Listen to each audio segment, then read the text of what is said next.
Hey everyone, it's VM Campos, Magic Fan. Welcome to another streaming Saturday Magic Arena.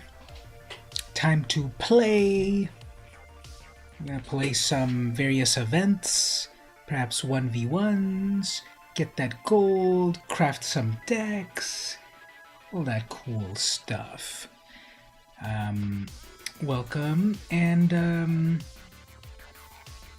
let's see here. We're gonna switch over to the game, and we're gonna do the dailies first.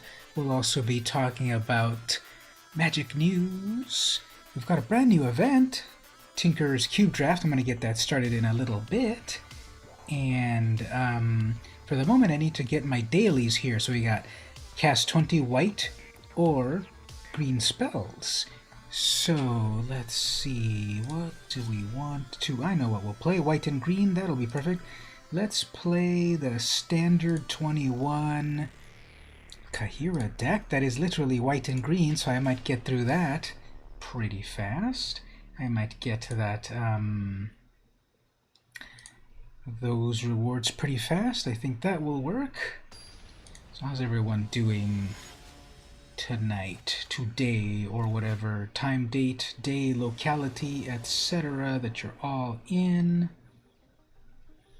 It's been really warm over here. We actually have a fire about 30 miles away from here, and there's around 1,500 acres of burned stuff, unfortunately, and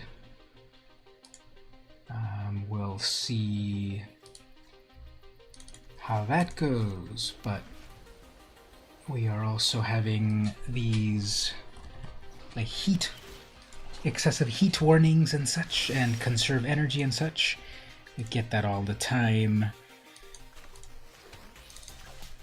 in San Diego and California and such. California's a great place to live. You just have to survive the earthquakes, wildfires, and so forth. Okay, let's see. Okay, so this is the black and white Kahira deck. I mean, white and green Kahira deck. What is the opponent up to? Okay, it's pausing on 3 mana. Clearly, and then it's pausing as I move to combat, so we'll just keep going in to do 4 points of damage at a time. They probably have that one fairy, what's it called again? When it bounces stuff back. That annoying little guy. If I don't make a move, they won't make a move, I guess.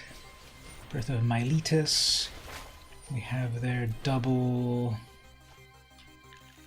Well, what I could have done is I was gonna say, no, I don't have enough. I could have moved over Kahira to my hand. I guess we'll wait on that.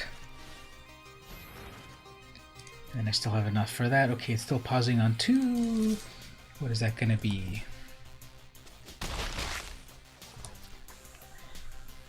They have a neutralize, which they want to totally counterspell me, but I say to the nay. Got a wall. I suppose. Oops, got one of these. Okay, that's got an exile. So, indestructibility. Can we oops on that? Because nothing got targeted of mine. Converted mana cost of 3 or greater. That was a mana cost of 2. So that's what happens there. Non-creature spells cost 2 more. Almost everything that I have is a creature except the Banishing Light, which I don't think I care about. And again, they're going to keep passing with Azorius colors, so okay. Let's keep... They have probably one more cycling thing here. And we'll just keep going in right here because we have 4 damage at a time. They have nothing to get out of their graveyard, so I don't know, Shatter the Sky. Ain't nothing. Because I have an activated ability to protect my lion. And I ain't lying about that. So, yep. Keep going at him. Doc Metro. I guess control players can do their thing. Okay, what are they going to do next turn? I know what they're going to do. They're going to bring to life their... They have enough on their...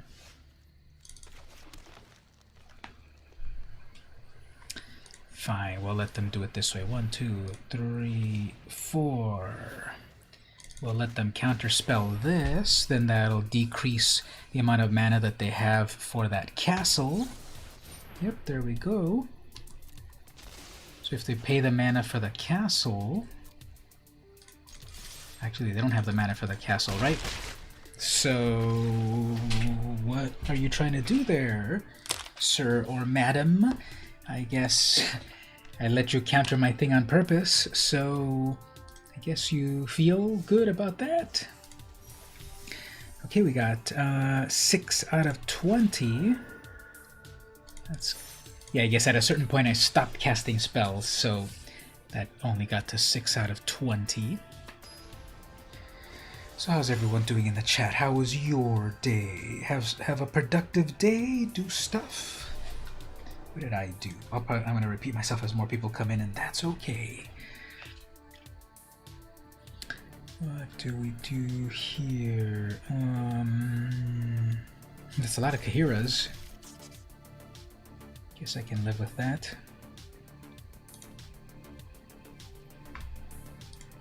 We'll do a friendly hello. All I need is my 3rd mana and I'm in business. Plus we got a Garuk. Got that Cub Warden. Uh-oh, they're working in black. They're looking at my companion. Double black. Mirror Shield, okay. That's gonna be shenanigans.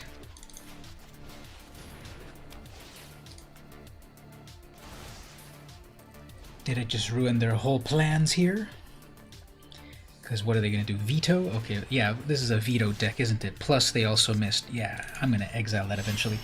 But they also missed a land drop, so I bet you this is a veto deck because they wanted to put the shield on the veto. Then they're gonna get their Sanctum online. Oh, Grasp of Darkness, sure. Guess we'll just wait a little bit longer. Probably still have another removal for that. Get them to use it up. I missed a land drop. There's another Mirror Shield, so I guess nice on that. I missed another land drop. Okay, well. Build up a little board presence.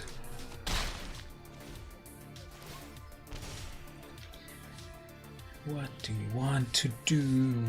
4 mana. Comes another removal. Sure. Still have double. Right, they still have double for another one of them. That's probably what that is. There we go, 4th land. Okay. So what do I not want to lose? Okay, if I bring this one out as is, I'm fine losing that. Guess not. They have their 4 mana, they have their Sanctum, they have their thing, that's another one of the darkness. So I guess they're just planning on the... Okay, well, let's do it this way then. Let's bring out more of a board presence, so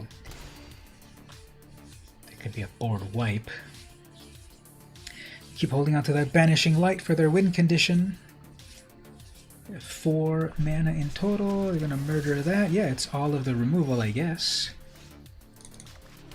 And let's start bringing out some Planeswalkers here. I guess if you want to just keep murdering my stuff, that's a possibility. But now there's also a Planeswalker to work with. I don't doubt here comes an Elder spell. Actually, this is standard 21, so there's no more Elder spells in the format, but there are Murderous Riders, such as that right there. Okay, I guess this is the opponent will just murder everything that you have until you rage quit.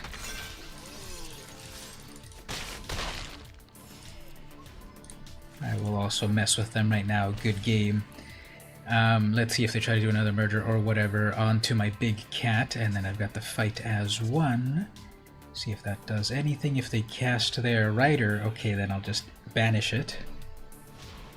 Yep, okay. Can they equip? No, they can't equip, so GG on that.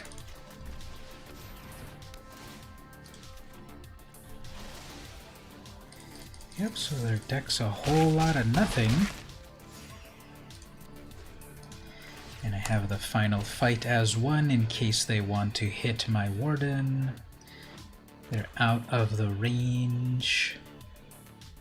They're out of the range. The 3 cats by themselves wouldn't be able to take it down. Okay, one of these, sure. Are they going to equip it? Yeah, they have enough to equip it. Whatever. Doesn't have lifelink or anything. Oh, that's a 2/4 now. Okay, sure.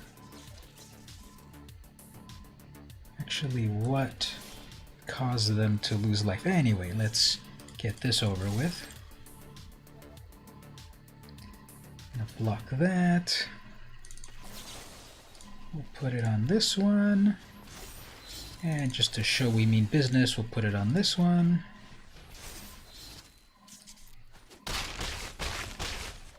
And there we go. So Shiryu, your deck does stuff, I guess. Your deck annoys your opponent by killing all your creatures until something. I don't know if it was that they were missing a bunch of land drops to get into something meaningful, or they simply just didn't really have too much going on. But my deck's more of an aggro, go wide strategy. You saw as they were killing my stuff, it didn't really mean too much.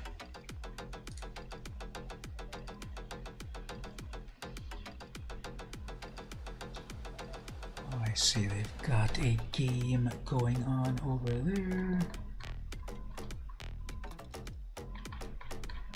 Okay, actually I need to, before we start that, I need to do a quick little the game already started. Can you believe that? Okay, well, I have an alarm here that I need to do in just a moment. So we'll do that in just a moment.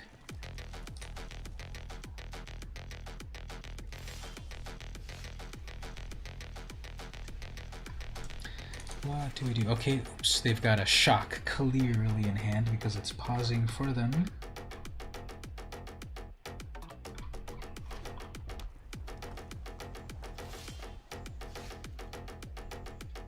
Okay, the chat over there in this other Discord that I'm on, someone says they have the Communist Manifesto First Edition signed by Joseph Stalin. Guess for historical purposes that's pretty cool. Spoiler alert though, Stalin was a bad guy. Alright, so they get their Stormwing, they scry double, that's good. We have an answer for that. They're scrying really hard, they top both. And we'll banish that wing. We will banish that wing. And where did I see that one announcement? Okay, they're gonna do it again. They got another Stormwing. There we go.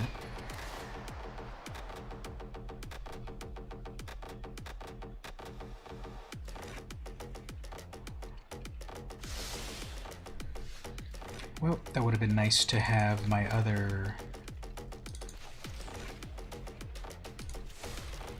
removal, but let's see what we can do with this.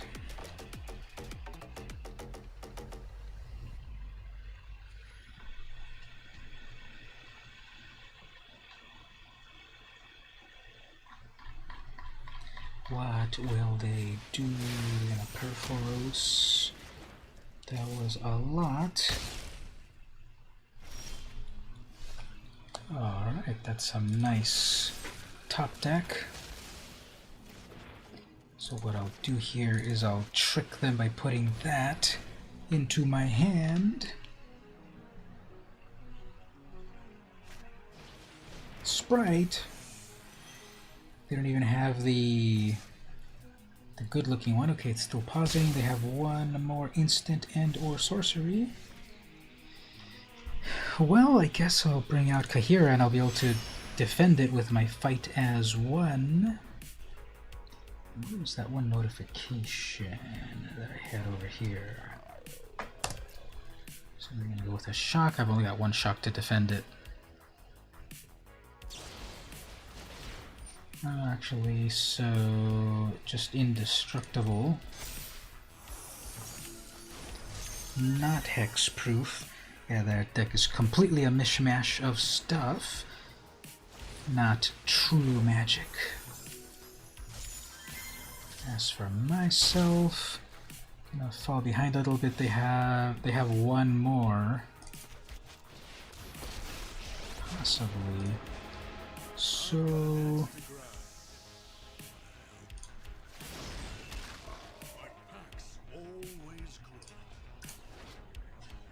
then, if an opponent controls more creatures than you, put a loyalty counter. Alright. So they're gonna hit all 5, I guess. At my Planeswalker. That'll take the pressure off me for a moment. So where's MTG discussion? Yeah, they're gonna hit all 5 at it. Okay, sure. It'll be totally dead. Garuk will be totally dead that way.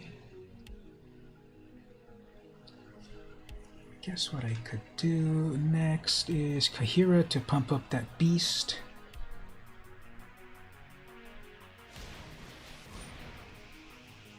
Not pretty obvious.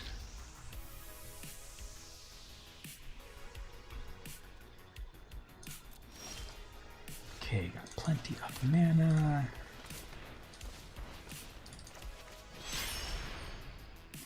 They still have their double blue, so that will probably be for that one sprite, and it'll bounce back the sprite back to my hand. They might block. They're not going to block. Okay. Well, everything's got vigilance.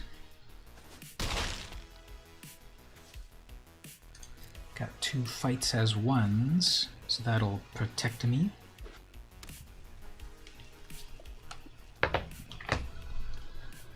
So here we go. This will either be a shock or a bounce back or something. They have a Fae. They're gonna go get something. What, an Embercleave?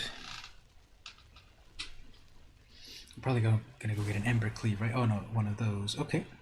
They're gonna dismiss that Blade Wing. Sure. Can't do anything with it. Activates a Scry. You know, with 7 in the air. So we'll get that done. They have 1 more left. Any reaction? Indestructible here. They have their final red mana in hand. I can't deal with 2 air attacks, so I guess cheap red player is cheap. So I think we got, however,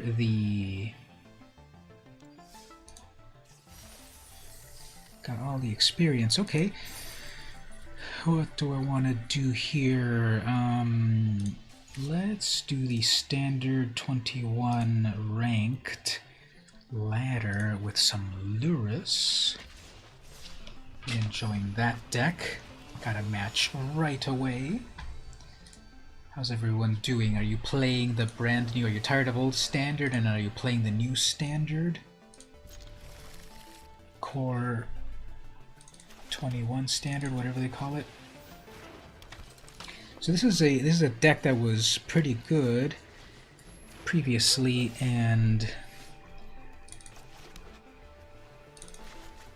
needed a slight tweak.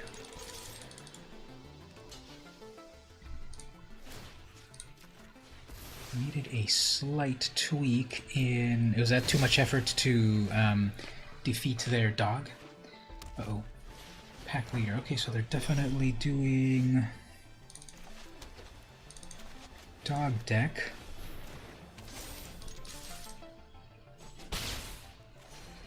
They definitely want to keep that dog. So if they get the Bolt Hound next, do not care. But they do have a combat trick here. Sure. That is a good one, but I've got a good one too. And what we'll do here is get Swole. Seems to be a 4/4 somehow. 24 life, just 3 life away from making angels. But we got a Winota. Okay, well, there's no... That's going to be annoying. But that seems to be 8. We don't block, of course. And then we'll have an angel. So let's see what Winota shenanigans they put out here. Plus I've got the fight as one, and they're done. Okay, very good. Do not like going up against a Winota deck. Definitely Winota decks are big in Historic. Winota got cancelled in Historic, right? So, ooh, got a gem here. So I had this is I got all of that particular mythic. So I wonder it would have been kind of cool to know which card that was. But okay, we got that. And I dropped on the rankings over here. Play Cube. Hey there, Shrim Bingler. I'll play that in just a moment. Thanks for coming to the stream. We'll play that cube in just a little bit. I want the usual crew to come and hang out, and then we'll do that. Don't want it to miss it. So how are you doing? Don't quite recognize you. Welcome. If you haven't been here before, do I know you as another name? And if not, welcome to the stream. And how long have you played Magic? Okay, so we got the double speakers. Got the protective Alseed. Oh yeah, I was supposed to take a freaking break for something. Okay, so we'll do that in a moment. Keep getting my alarm. It's funny, my alarm is set for 10 minutes, snooze, and then I keep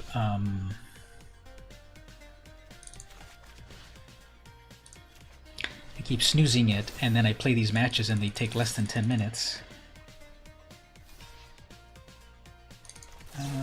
That's a thing that could happen as well, so... Nice. 26 life. Have you played the cube yet yourself? I looked through some of the cards, and it looks cool. I didn't see how many in total there were, but I saw a lot of them, so I can't wait. Alright, so still missing mana. I guess just do some attacks. They have 3. They have double blue. They're gonna eat that food or whatever. Sure, but then now I can start making angels. Nice. Alright, so we'll keep the stuff in here. They have 1 green. It paused for 1 green mana. So what is that, like a giant growth or something? Another gilded goose, whatever. So what we'll do over here, they'll probably... what might they have?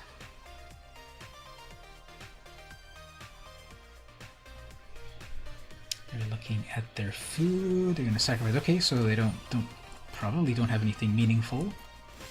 No more mana. That seems to be a 7/7 in the air. How does that even happen?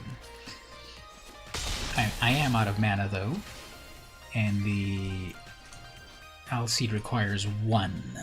So Gargaroth, sure. It does have trample, so let's set this up. Let's create something amazing over here. How about an 8-8 angel? How about a 9-9 angel?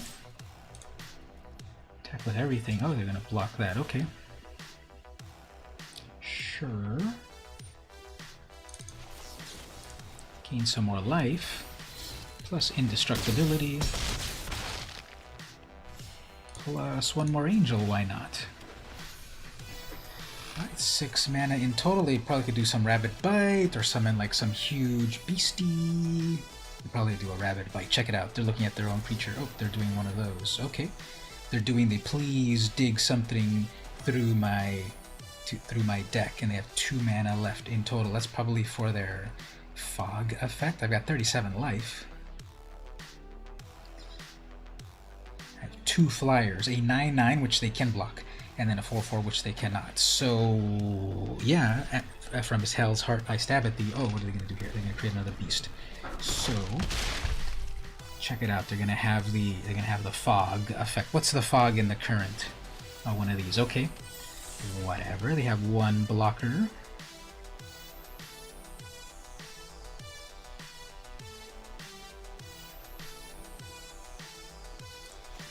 Let's go in unblockable with that. Let's bring that out as a puny 1-1. That is now a 10-10. Plus 4 in the air. Sure. Sure. I guess they'll do life draw on that. Do I want to sacrifice it? Yeah.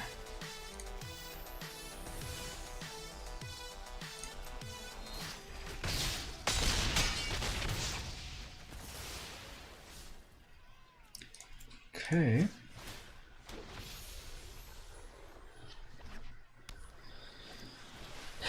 And Uro, hey, Mark, how are you doing?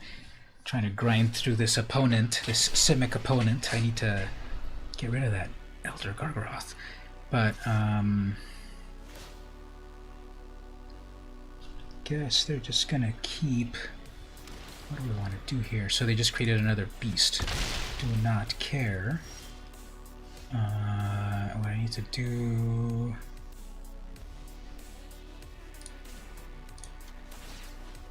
Make that unblockable, go with unblockable, 2 things in the air, they're gonna block.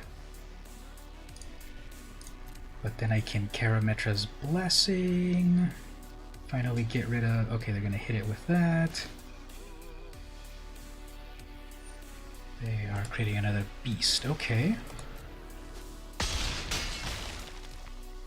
So how are you doing so far today? They have 1,000,000 mana, and I'm surviving just fine with... Uh-oh. I'm surviving just fine with 3 mana. I do get to rewind stuff, I guess. And then, oops, I forgot to. I didn't do that at the right time, so I wasn't able to create another angel. Whoops. That was a misplay. Okay, do they have enough to... Yeah, they have enough. If they hadn't counterspelled that, they wouldn't have been able to bring Uro back. So oh, to get another freaking Gargaroth. Great. That's 9 damage in total, whatever. Or 12 or something. But they don't have...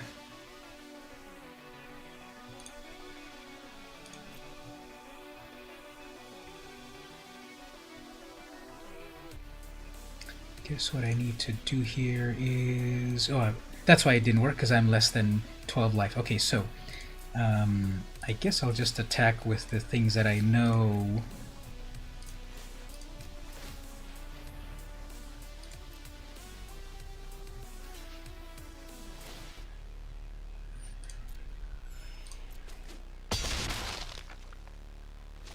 Alright, so they definitely have their... definitely have their graveyard full enough to bring back Uro, which will give them another 3. This actually is probably going to be harder to actually pull through. I thought I was going to be able to do it, but the game dragged out long enough that they're going to be rebuilding here. So, they already played 2 Gargaroths. Here comes their Uro. Probably attack with these 4... what do you call them? Draw another card. They gain 3 more life. Back to 13. Alright.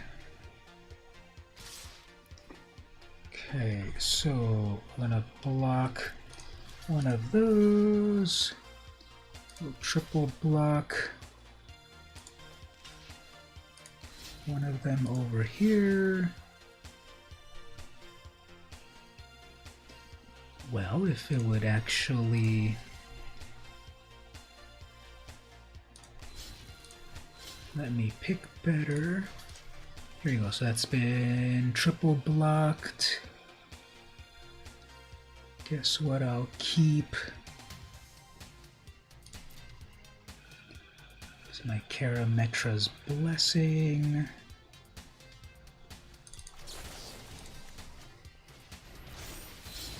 Actually, what I could have done is just done the Blessing on 1. Okay, I guess. So...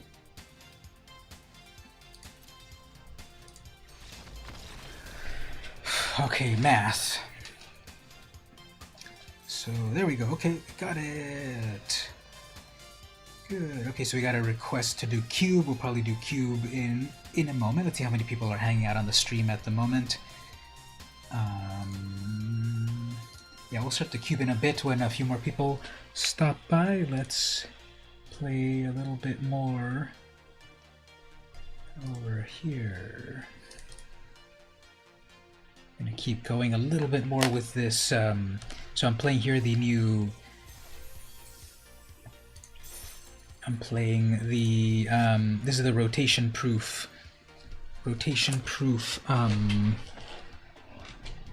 Standard 21. So when everything rotates next month or whatever, this deck will still be viable. So I'm getting a jump start on it. Oh, right on time actually. So I've been deferring my alarm. I need to take a very quick break, like two minutes.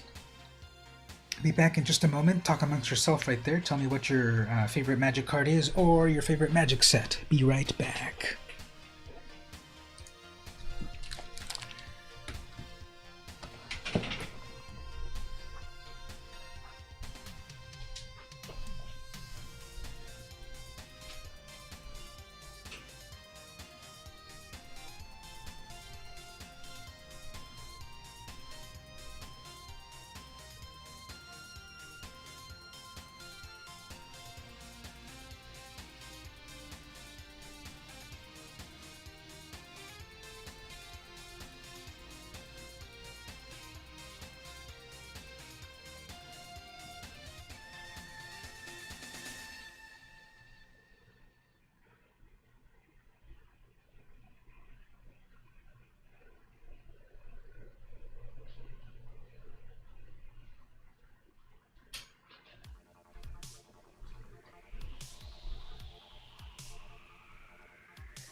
Alright, let's get back to the game. That was just going to be a quick thing. Got it done.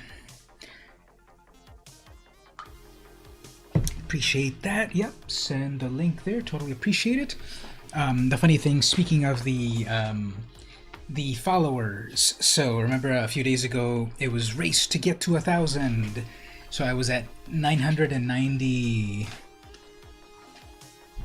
985 or 985. Yeah, I think I was like at 985, and then I started to ask a few people directly, and like, yeah, no problem. And then it climbed up and up and up, and then I mentioned it on the Discord, and then we were getting there. Then a couple just random people looking at my stuff followed. Then I got to 1,000 exactly, so I was at 1,000. Amazing. And the purpose of trying to get to the 1,000 is just not just an ego thing or whatever, but 1,000 is the minimum threshold that YouTube has ordained as a viable YouTube channel so that you can get monetized. I'm not making any money off of YouTube at the moment. YouTube has a minimum threshold of 1,000, so I've had a YouTube for years, and for a long time, until about 2 years ago, I was making a little bit of money off of YouTube, and then they changed their system that you needed to have at least whatever, and then it's like, yeah, I qualify. But then a few months later, they changed it again and say, no, actually, you need 1,000 followers. So it's taken a little while, and finally, I just reached the 1,000 subscribers. So Shrim, if you haven't subscribed, if you haven't followed there, subscribed on YouTube, I would appreciate it. Just click that follow button. You might want to move your hand over there to the mouse and then click the subscribe button. Totally appreciate it. And so I made it up to the minimum of 1,000. Then, like, one day later, someone unsubscribed, or they were a bot or something, so I went back to 999.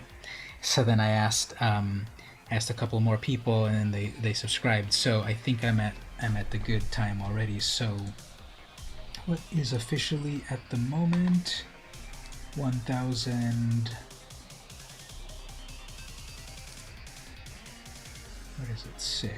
I know outwardly to people it says 1K subscribers, which looks amazing, but internally for me I have exactly 1,004 subscribers. So that is the minimum threshold for them to review your account to then get monetized. So, you know, I make YouTube videos and all of that because I like it, community and all of that, but it would be nice to also see the recognition from YouTube themselves. And I know I've mentioned it before on the streams here when people hang out at the very end, right? Me talking about that. But I finally got to that. So now it's a process, and during the best of times, they claimed that they would have taken about a month to approve that or not. And now during COVID times, let's see how long it takes to approve. But probably what I'm going to do is, once I get to like 1,010, I'm going to send emails to the super secret email that YouTube has to kind of agitate for it and see what happens. But Mark, you know, like when you send out the message to the group and all that, totally appreciate it, and I hope a couple of them subscribe and such, and then get me up on that higher and higher there. Totally appreciate it. So let's get back to the gameplay over here then. Going to just play with this standard 21 deck a little bit more. We saw there that after the opponent had 1,000,000 mana in Simic, and that Gargaroth, or whatever it's called, was pretty strong. We saw that I had been stuck on 3 mana the whole time, and I still eventually managed to pull it off. So, always glad to help. I'm always happy for the help that people give, definitely.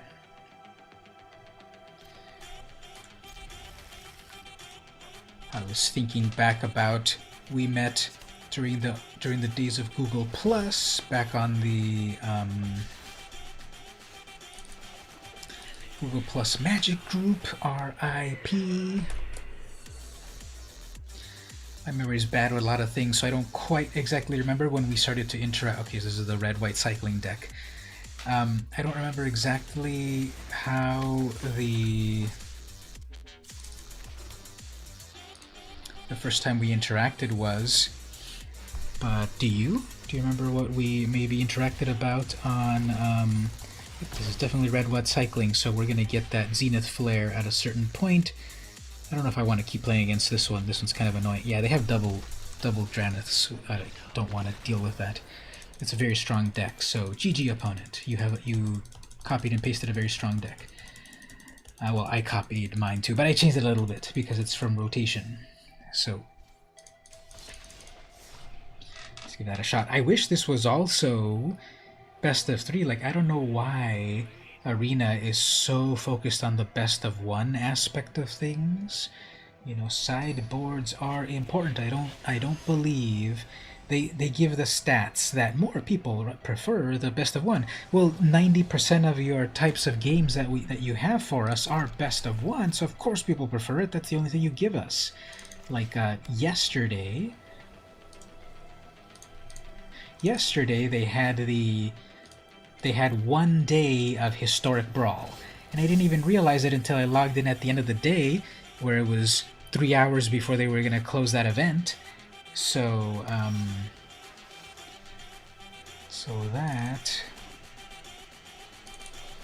let's put all our eggs in one basket over here. Probably shouldn't, but let's do that. You don't remember? I think it was in a post of vintage cards. Maybe. The people often, that stands out for people when I bring that stuff up. Oops, got a counterspell here. Or possibly an unsummon, or possibly, yep, so one of those. Sure, I got another one in hand, so I think we'll be okay. Sometimes I see that Bolt Hound do that. Looks pretty cool. They have triple blue and they're gonna pass. I guess I'm fine passing with 3 damage. I'll probably play my speaker, and if I lose it, I'll be fine with that. Yep, so they're going to pass with a counter spell in hand, of course. Let's get them to use it for the good stuff. If they tap out this at this moment, I can glitter it.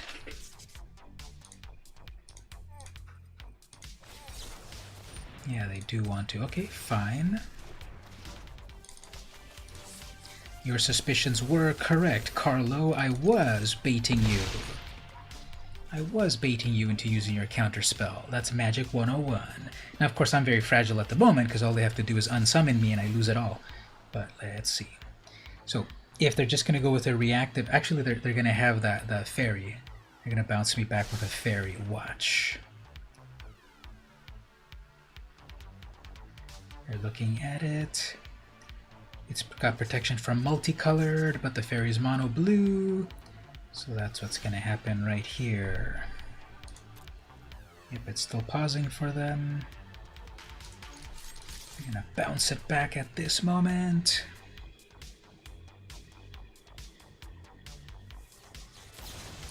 It doesn't take that long, Carlo, to do your bounce effect. But that's exactly what this deck does. So, guess what I'll do this time is bring out this creature there, bring out a double. They're probably going to do an Uro next turn.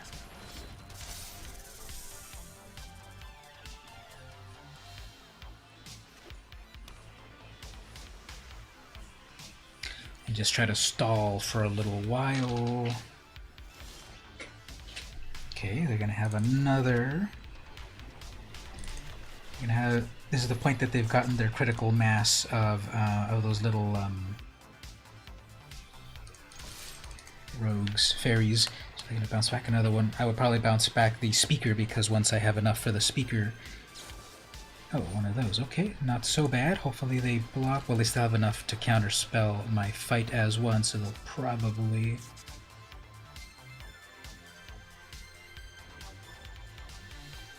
If they summon another one. Okay, that's even better. Because then they're out of mana. The Brazen cannot block, however, so reading the card explains the card. And I get to fight as one into both characters right here, and whoops. Synergy. Yeah, 5 mana plus a flyer that I don't care about. They have to attack with it. Actually, they're going to put a Sea Dasher Octopus on that. Watch. That is... Oh, okay. So, let's,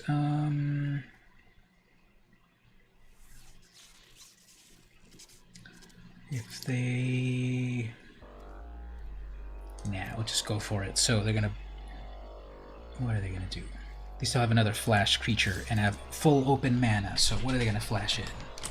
They can't flash in their Brazen Bower because they can't block, but they can use its ability, which is, what's it called again? Instant Adventure. Okay, so they will flash one of those.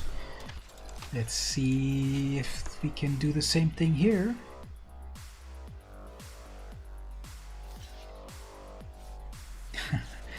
They're thinking, do they have another trick? Do they have another trick? Yes, I do. It's not going to save mine, and that's okay, but hopefully, and I get one more counter, so okay. So they're down to 2 life. Let's bring out our Lurus. Can bring stuff back from the graveyard.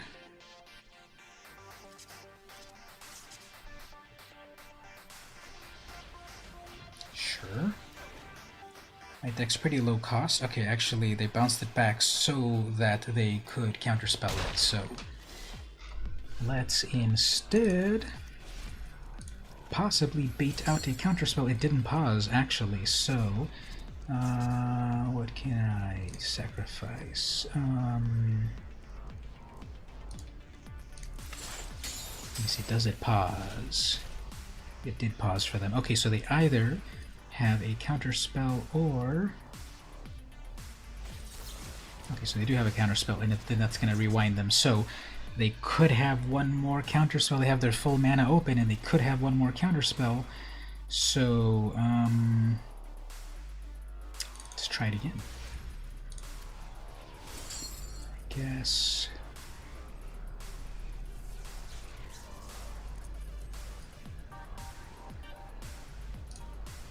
Footing and creature. Do they have one more counterspell in hand? It's still pausing. One more counterspell in hand. Okay. I guess I could do it one more time. Sure, you used up all your counterspells. I could do it again. I guess this time we'll leave a glitters. Yeah, I cleaned out my graveyard. Ooh, got them. So that was pretty interesting. So they had a lot of counter spells,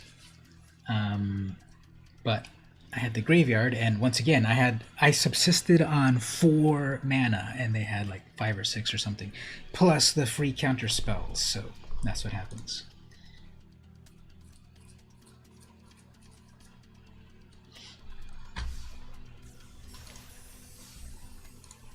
And what's the reward? Piper of the Swarm? Yeah, don't really care about that one too much, unfortunately.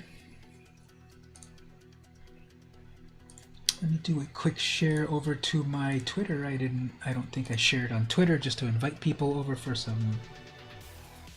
Actually, I did. Yeah, I have the auto share, so yeah, okay. So thanks everyone to coming to hang out at the moment. Let's do a little, switch things up a little bit. We'll get back to gameplay in a moment. Let's look at this. Let's look at some Zendikar Rising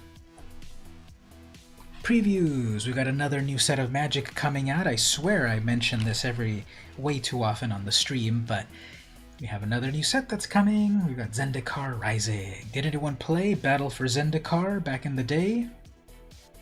Or even further back, did anyone play original Zendikar? Right, it was Zendikar, World Wake, Rise of the Eldrazi. That was the very first block. Then we had Battle for Zendikar and Oath of the Gatewatch when they moved to a 2-block paradigm. And then now we're at Return to Zendikar, so we've got Zendikar Rising. So no Eldrazi in this set. It's just about adventuring with some new amazing card arts and everything. So let's look at a few of these. Let's look at it like this, actually. Let's look at it by color, of course. And then, of course, we'll go to the best color. What's the best color, chat?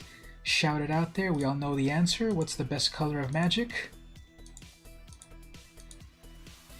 The one that everyone wants to play, the coolest color, the one that does the coolest stuff. The answer, of course, is black. So let's look at some of these cards. You missed the Battle for Zen, but you played the Oath of the Gate Watch. Okay. That one must have had a lot of Eldrazi going on. Isn't that when they said Eldrazi Winter happened? Okay, so we got Acquisition Expert. This one's interesting. It's a 2 mana, so there's a brand new mechanic. There's 2 new mechanics in Zendikar Rising. One of them is Party. So you get to party in Zendikar Rising. So party, just like a party in the world of Dungeons and Dragons, a party consists of creature types in Magic. The ones that it cares about are Cleric, Rogue, Warrior, and Wizard. You know, the classic Dungeons and Dragons ones. Cleric, Fighter, Rogue, and Wizard. But you don't have fighters here, we have warriors. And so a party in Magic consists of at least one, with a maximum of 1, of these to count. So the Acquisitions Expert is a human rogue. So when the expert enters the battlefield, target opponent reveals a number of cards from their hand equal to the number of creatures in your party. Okay, so if you only summon this character, they reveal 1, because you have 1 party member. If you've got the other members of the party, they would reveal up to 4. So it's always going to be a maximum cost reduction or value of 4 in a party. You might have 2 rogues, but only 1 counts. You have 0 clerics, so you have 0 clerics. But you're always going to have at least 1, because the thing that you're casting should have it. Then you choose one of those cards, you the active player. That player discards that card. Okay, here's the dream scenario. The opponent has 3 cards in hand. Okay, let's do even dreamier. The opponent has 4 cards in hand. You have 4 members of the party. You cast the expert. The opponent reveals all 4 of those cards, and then you pick one to discard. Notice it does not say non-land card. Are we returning back to targeted hand disruption that includes lands?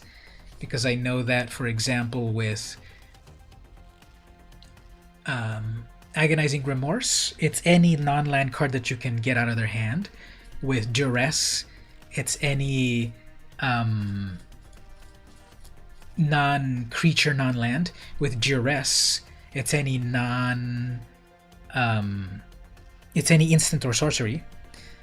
And this doesn't mention any of that. So the limitation, of course, is if you only have 1 Acquisitions Expert and on turn 2, and that means just they reveal 1. And notice, opponent reveals a number of those cards. It's not that randomly, it's not that you pick, it's that they pick. So on a turn 2 play, they might reveal to you their 7/7 creature that they're never going to get to cast. So there's downsides, definitely. It's not as amazing as Hymn to Torok would have been back in the day, right? Random to discard, including lands, for 2 mana. It's a give and take. Wizards doesn't want to do unconditional hand removal like they used to with lands, because you can't play Magic without lands. Mix that with a card that hurts them for discards. Exactly. Put in some card that hurts them with a discard. You get to reveal. They discard. They do the damage. So yep, that is the Acquisition Expert. What else stood out to me? So Kicker is back. You pay the cost plus the extra cost, you get something more. Blood Reckoning, sorcery, 1 black. Kick it for 3 more, so 4 in total. Return target creature card from your graveyard to your hand. If the spell was kicked, instead return the creature to your... Instead return 2 creature cards from your graveyard to your hand. So pay 1, bring 1 thing back, so it's the classic Raise Dead. Or you pay 4 in total and you can get 2. Amazing art right here. Blood Chief's Thirst. 1 black mana. Kicker for 3 more. Destroy target creature or planeswalker with converted mana cost of 2 or less. So if you don't pay the kick, for 1 black mana you can destroy a creature or planeswalker of CMC 2 or less. So you can finally get rid of that Tybalt planeswalker. Or there's plenty of 2 mana costed things like Light War Elves and etc. However, if you kicked it for 3, 4, 5, if you kicked it for 4 in total, if the spell was kicked, instead destroy any target creature or planeswalker. Sometimes I swear that I could like give the opinion to the Magic writers to like change a couple of things with language. I really wish they would use a few things, such as I wish they would write cannot instead of can't. I think the word can't, people say it sometimes like, you can't do that. Did I say can or can't? You know, if I said you cannot do that, I really wish that they would have the word cannot in Magic cards instead of can't. And I really wish they would use the terminology of like the word any, like right here. If this spell was kicked, instead destroy target creature or planeswalker. I think it would just explain it to people a little better. If this spell was kicked, instead destroy any target creature or planeswalker. Although any, I suppose, in like the purest, you know, expressions of the English language, is a superfluous term. But there's a couple of things that throughout the years that I've been back with Magic since 2017 that I feel like the language of things could be changed up a little bit. So yeah, those are some new cards coming out in the new Magic set. We have Drana coming into a standard set. She was previously in Jumpstart. She's got flying. Whenever Drana attacks, defending player chooses a non-legendary creature in your graveyard. You, the active player, you return that card to the battlefield with a +1. The creature is a vampire. Oh, that's cool. So for 5 mana, you get a 4/4 flyer. And when she attacks, you have to force an opponent, the defending opponent, to pick a card out of your graveyard and put it directly into the battlefield. And it gets a +1, and it becomes a vampire. I think I have the candidate. I think Evil Mage has a candidate for the next video to come out. Now, the big idea that I keep forgetting to do is that the most evil Magic cards should be done during preview season before the cards come out to kind of hype people. So I'm gonna write it down right now, because if I don't, I'm gonna forget. A new Evil Mage video for this Monday. I should have been already doing it this last week or 2 or whatever. But hi Stevie, I'm not ignoring you. I just had a train of thought right there. So welcome back to the stream. We're looking at some cards. We're gonna get back into playing one quick moment. Let's just look at one more final thing. Look at this totally evil looking equipment. Mind Carver. 1 black mana. When Mind Carver enters the battlefield, attach it to target creature you control. This set is getting full of equipment and auto-attach equipment, just like the Pirate Cutlass. Remember that one? The Pirate Cutlass that would automatically attach itself to your... What's that unblockable pirate called again? Not the Corsair, but the... yeah, also don't forget to say hi to Shrim right there. He's hanging out in the stream as well. But yeah, auto-equip Pirates... Pirate's Cutlass or whatever it's called. But here's an auto-equip. Equipped creature gets +1/+0. It gets +3/+1 instead, as long as an opponent has 8 or more cards in the graveyard. And I noticed some other cards in the new set also are caring about your opponent's graveyard. Now I know for yourself there is Threshold, which is you have to have at least 7 cards in hand and graveyard, I believe, and then you have Threshold and you do stuff. So here's like negative Threshold for your opponent. If your opponent has 8 or more things in the graveyard, this gets better. So you know, dream scenario is the game has gone along enough that the opponent has 8 cards in hand, I mean in the graveyard, and then for 1 black mana, you attach +3/+1 into your creature, your unblockable creature or whatever, to finish them off. Alright, so those are some new cards coming out. We'll look at a few more as we go through the stream. Any thoughts on the new cards and stuff, and the new set that's coming out? Are people looking forward to the new cards? Ooh, there's some beautiful art by, what's that person's name again? Wiley Beckert. They're the one that designed the sort of like storybook arts over at Throne of Eldraine. I haven't bought a set since February. Yeah, that's, this is what I was saying just a moment ago before you came in, that it just feels like things come out way too fast. And it feels like every other stream I'm talking about the new cards. But anyway, let's get back to some gameplay. I think by popular demand, let's do Cube. We have a brand new event going on. We have Cube. I'm not sure how this is much different from the other Cube that was out a few months ago.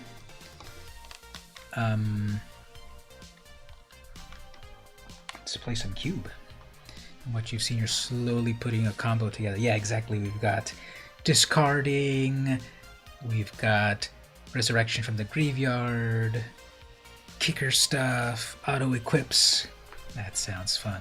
Hey, Ashley, how's it going? Welcome as well. Got the full crew coming in. Just in time. We're going to do some of this Cube draft. Have you done the... Has anyone there in the chat done any of the Cube draft yet? This will be my first one. I haven't done it, and I'm not exactly sure how different it is from the last Cube draft that they had a while ago. We were picking up the Godzilla set. Yeah, if you like what it has, it doesn't have any support for pirates. It's mostly support for like fun creatures like beasts. Mutate is really cool. I liked it a lot. What was cool in Ikoria? You kind of got me thinking. Let's do something really, really fast here before we play. Let's look at what are the cards in Ikoria that everyone loved the most. Well, Luminous Broodmoth. That one comes to mind, definitely. Oops.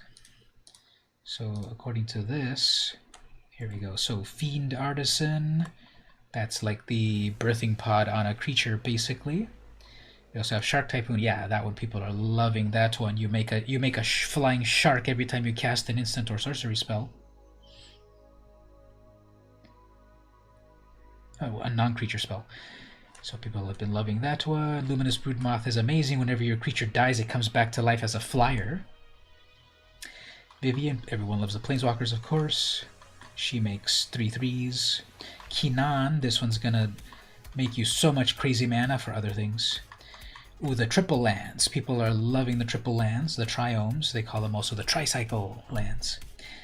You get one of the 3 types of lands, or cycle it if you don't need it. So these are a few bucks, $7 for one. The Ozolith is cool. It stores all your counters in case your creature dies. It keeps the counters safe for you. Triome. Riel. I've been seeing people play it on Arena, mostly in Brawl. But, I don't know, it gets bigger the more instants and sorceries in your graveyard, and when you discard cards, you get more cards. Luris, I love that card. I love Companions, so yeah, Ikoria is cool. Happy New Zealand Father's Day. Oh, okay, cool. It's like the founding of the nation and so forth. I didn't know that. Thanks for sharing that there. Got any history you want to share, perhaps? Just saw that there. Oh, not Father's Day. Not founding of the nation. Sorry, Father's Day. Literally Father's Day. Like Mother's Day, Father's Day, and so forth. So, okay, so Luris, I really liked Companions, and this one's really cool. Winota, she can be overpowered. General Kudra, I like that one. It gives all your humans +1. And we've got Nethro. Yeah, so it's all about these weird creatures, and you mutate them and get extra things. We got some mean humans in it. Ruinous Ultimatum is amazing. Destroy all non-land permanents your opponents control. So it's 1,000,000 mana, but it destroys everything that your opponent has except their lands. So it's all about creatures. Oh, and then also the Eerie Ultimatum. It's 1,000,000 mana, but once you cast it, you can bring back as many things from your graveyard as you want. So, General Kudra reminds you of the Monopoly Man. Uncle Moneybags, I believe is his official name. But this guy's way meaner than him. He wants to eradicate all of the poor monsters. Gem Razor. Yeah, so I like Decoria. It doesn't have any support for dinosaurs or pirates if you're thinking about making decks, but you can make a brand new bunch of decks and there's Sharknado in there if you're thinking about it. So that's my long answer to that, Stevie. So let's start the cube draft over here. Let's see how this goes. It is, oh, it is with real people. Okay, I forgot to check if it was or not. So there's going to be a collection of cards from all of the cards currently available in Arena, I believe, or is it? Yeah, I think it's like the full historic or whatever.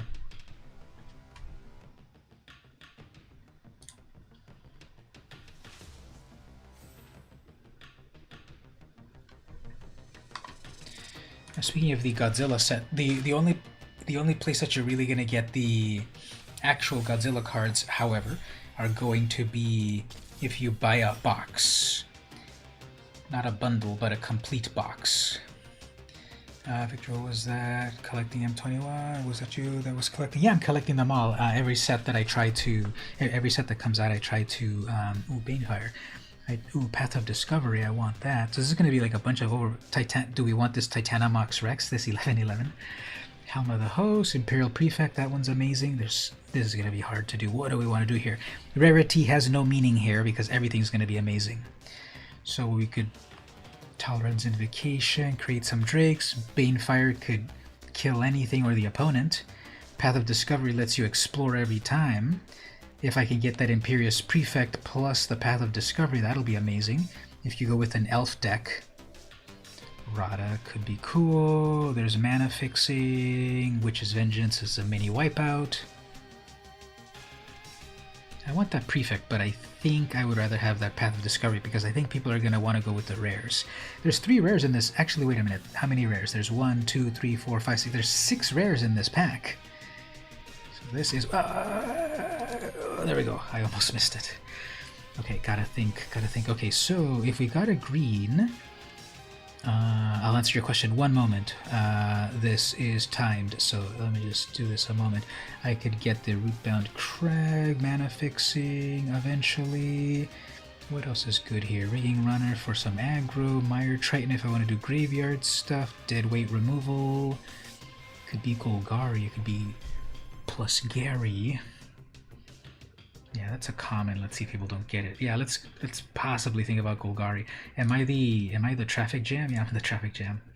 Yeah, again, I'll check the chat one moment. Let's grab some cards here. So I could still switch around. I could get Sweltering Suns.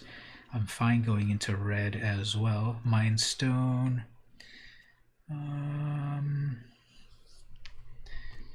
Jiang Yangu helps you ramp. You got an unblockable pirate, but then that's kind of reaching out for everything. Sweltering would be some good removal, plus cycling. Yeah, I'm going to go with that. Earthshaker Kenra, it's got haste, 2-1. Okay, I like that Kenra, but let's go with this Sweltering. And then Master Splicer. You get a 1-1 plus a 3-3, and your golems get +1. So I wonder how many golem things there are here. Let's get that Sweltering. And then over here, Playcrafter, Unbreakable Bond, Braid. That one's good. It does 3 damage or destroys an artifact. Lightning Axe. 1 red to deal 5 damage. Or discard 5.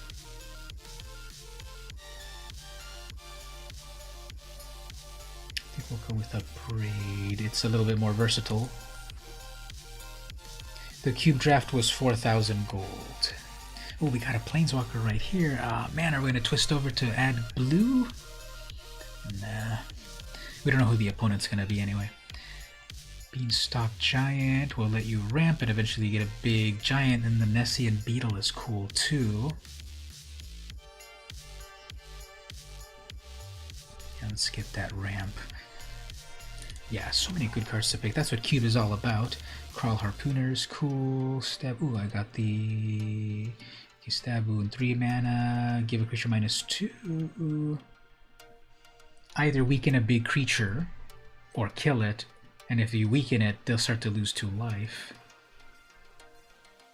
Fanatical Firebrand, Harpooner, Cartouche. I think I want a 3/2 reach.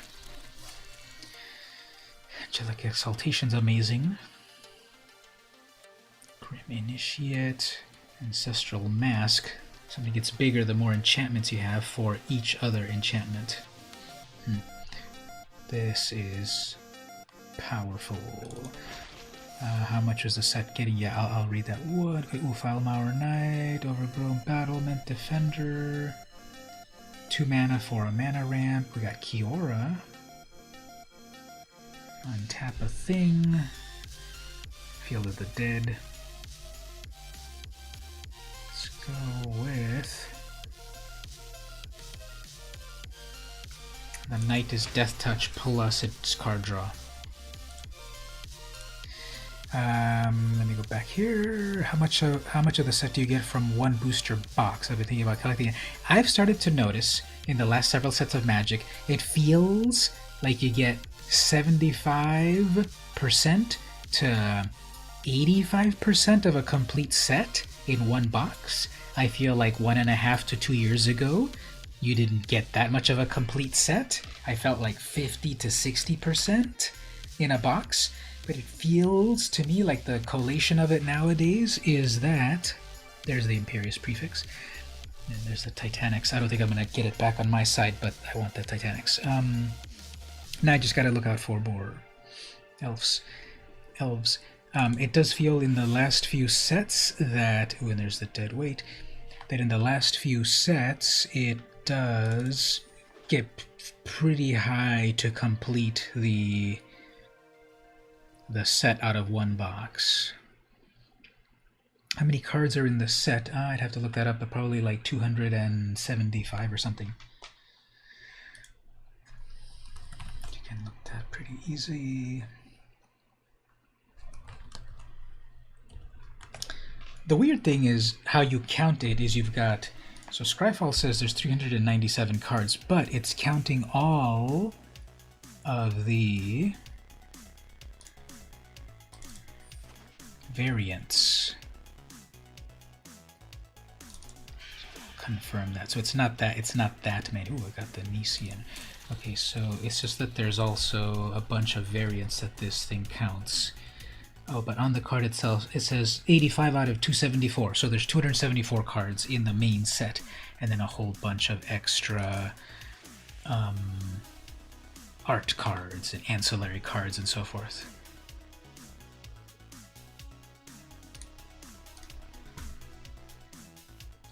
So I've gotten a couple of red cards. I probably will pivot out of red, then I'm getting Golgari.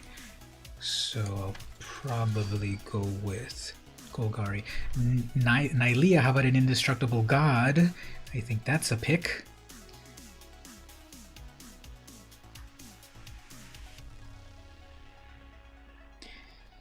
Plagued Rusalka, Sacrifices gets a -1. We've got the Penumbra Bobcat, love that old art. Heather Hudson.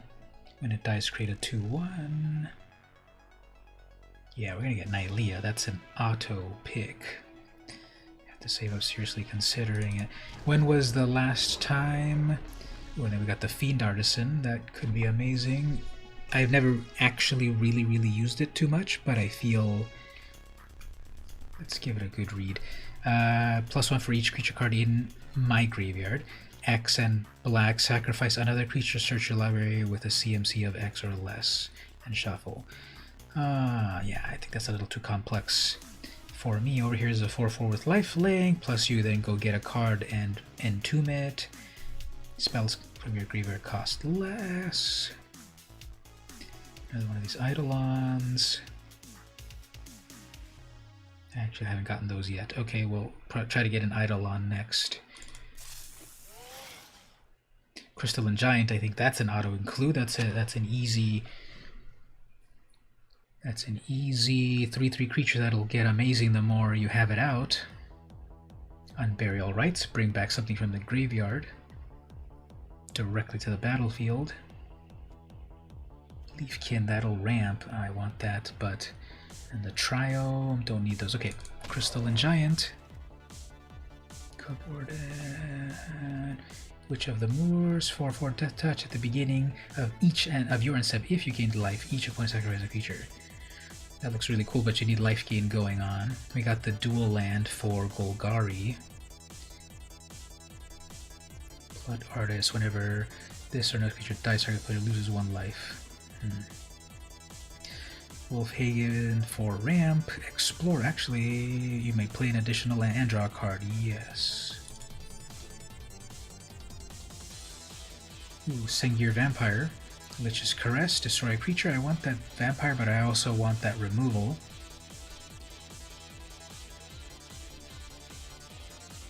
Let's go with that vampire.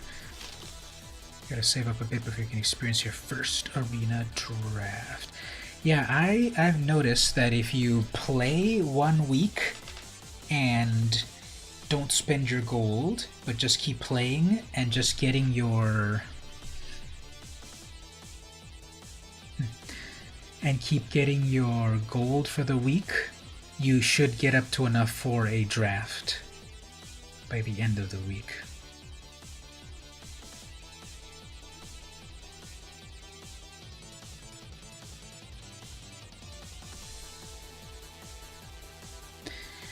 So you just play every day, and then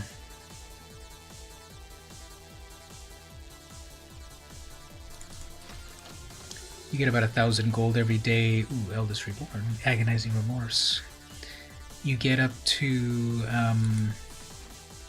1,000 gold a day or so, and then don't spend it, because obviously either you're spending your gold on getting booster packs on Arena, or you're spending that on perhaps events. And Chainer's Edict, Wildwood Scourge. So many good cards. So many good cards. And that's how I've done it. All of the years that I've been streaming, or months or whatever, I've been playing an hour every day. Well, that's cool. You're getting back into it. Yeah, I know that you took off a long time off of it, but yeah. So there's a couple of ways to play if you want to do drafts. When I was first doing my first drafts, they were like horrific, and still once in a while you don't do amazingly, but I think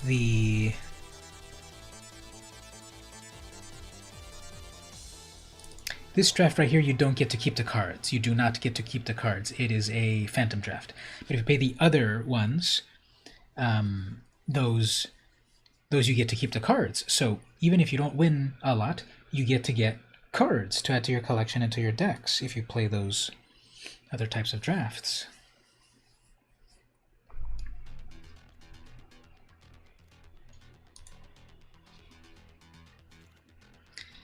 Okay, that Eidolon came back. We also get a Reclamation Sage. Destroys an artifact or enchantment. But this could be some card draw, at least one card draw from itself. There's the Unburial Rites, so I think people are skipping black. So that's good for me. I think they've also been skipping green. I'm kind of bad at paying attention to what everyone else is doing. But, yeah, let me get these red cards out of here. I'm not going to do red, so I don't want it to distract me that I might have red. See, why is it gonna auto pick red for me? Sometimes the auto pick is pretty weird, just because it doesn't even look at what your pool is, and it right there picked a red card for me.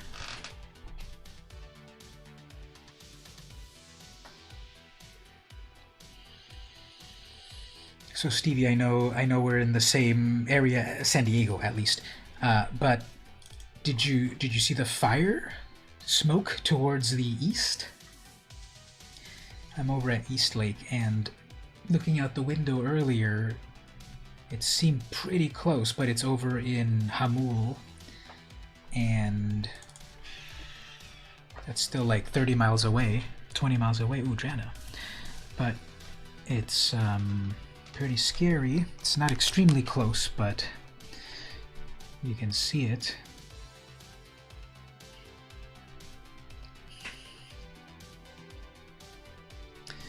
Kenrith's transformation. I don't think that destroys something enough. Got the skeleton. Let's go with Drana, right? 2-3 flying for strike. Yep. Yeah, I think I'll be safe. We're not in my area here. It's not extremely close. Roar of the Worm. Vicious Offering. But it is visible towards the east. Ooh, Bloodthirsty Airless. I don't think I have any life gain strategies, unfortunately, but it's still a flyer. Embodiment of Agonies never does anything meaningful in my hands.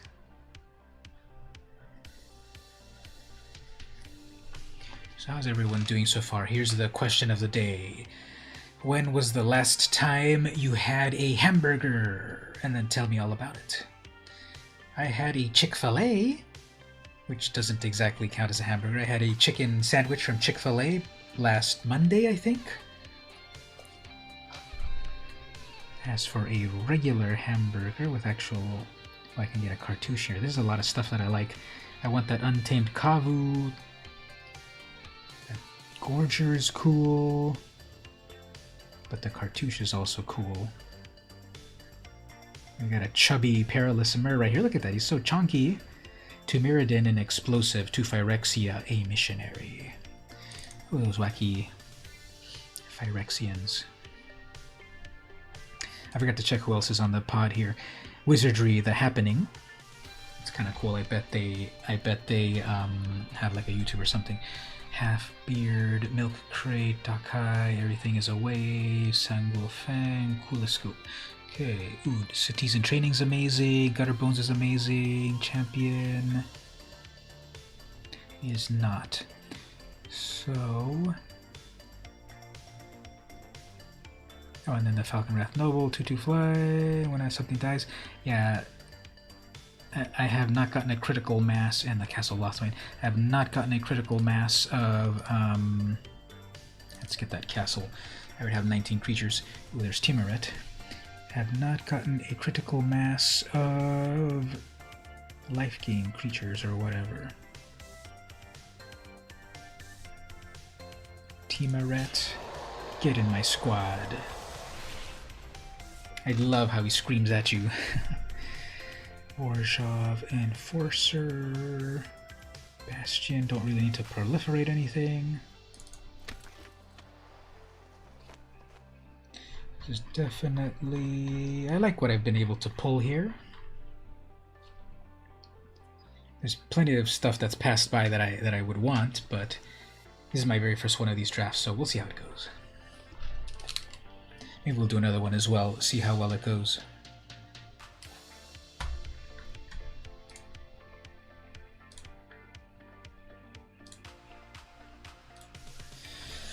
You had a farewell burger on vacation. Our chef gave staff food from the refrigerators when we closed down a restaurant last month. Haven't eaten that well in a while. Isn't that cool? You know, when you have a food-based employer and then you can get stuff. What I've done is Millstone. What I've done is one of my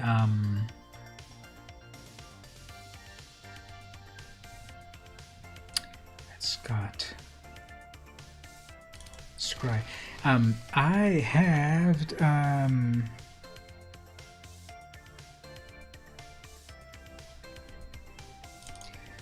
have done jobs for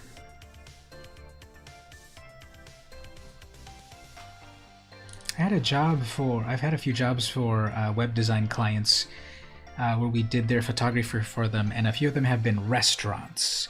And so we did product photography for them,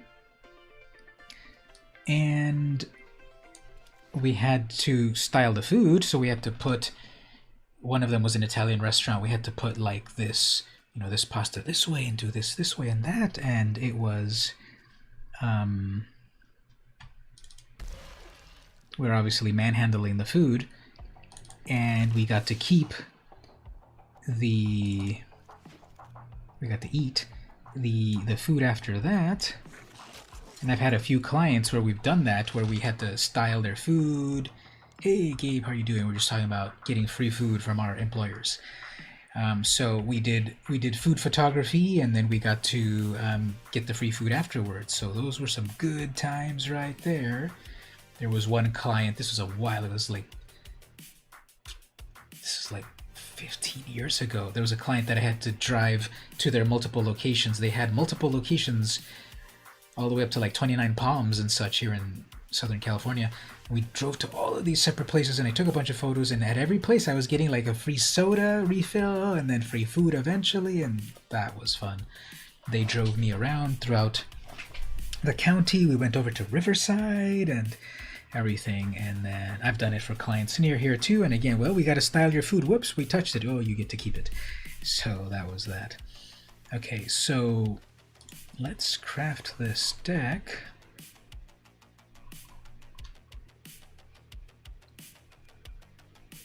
Let's confuse the opponent. We're going to have a Dimir sleeve, but instead it will not be a Dimir deck.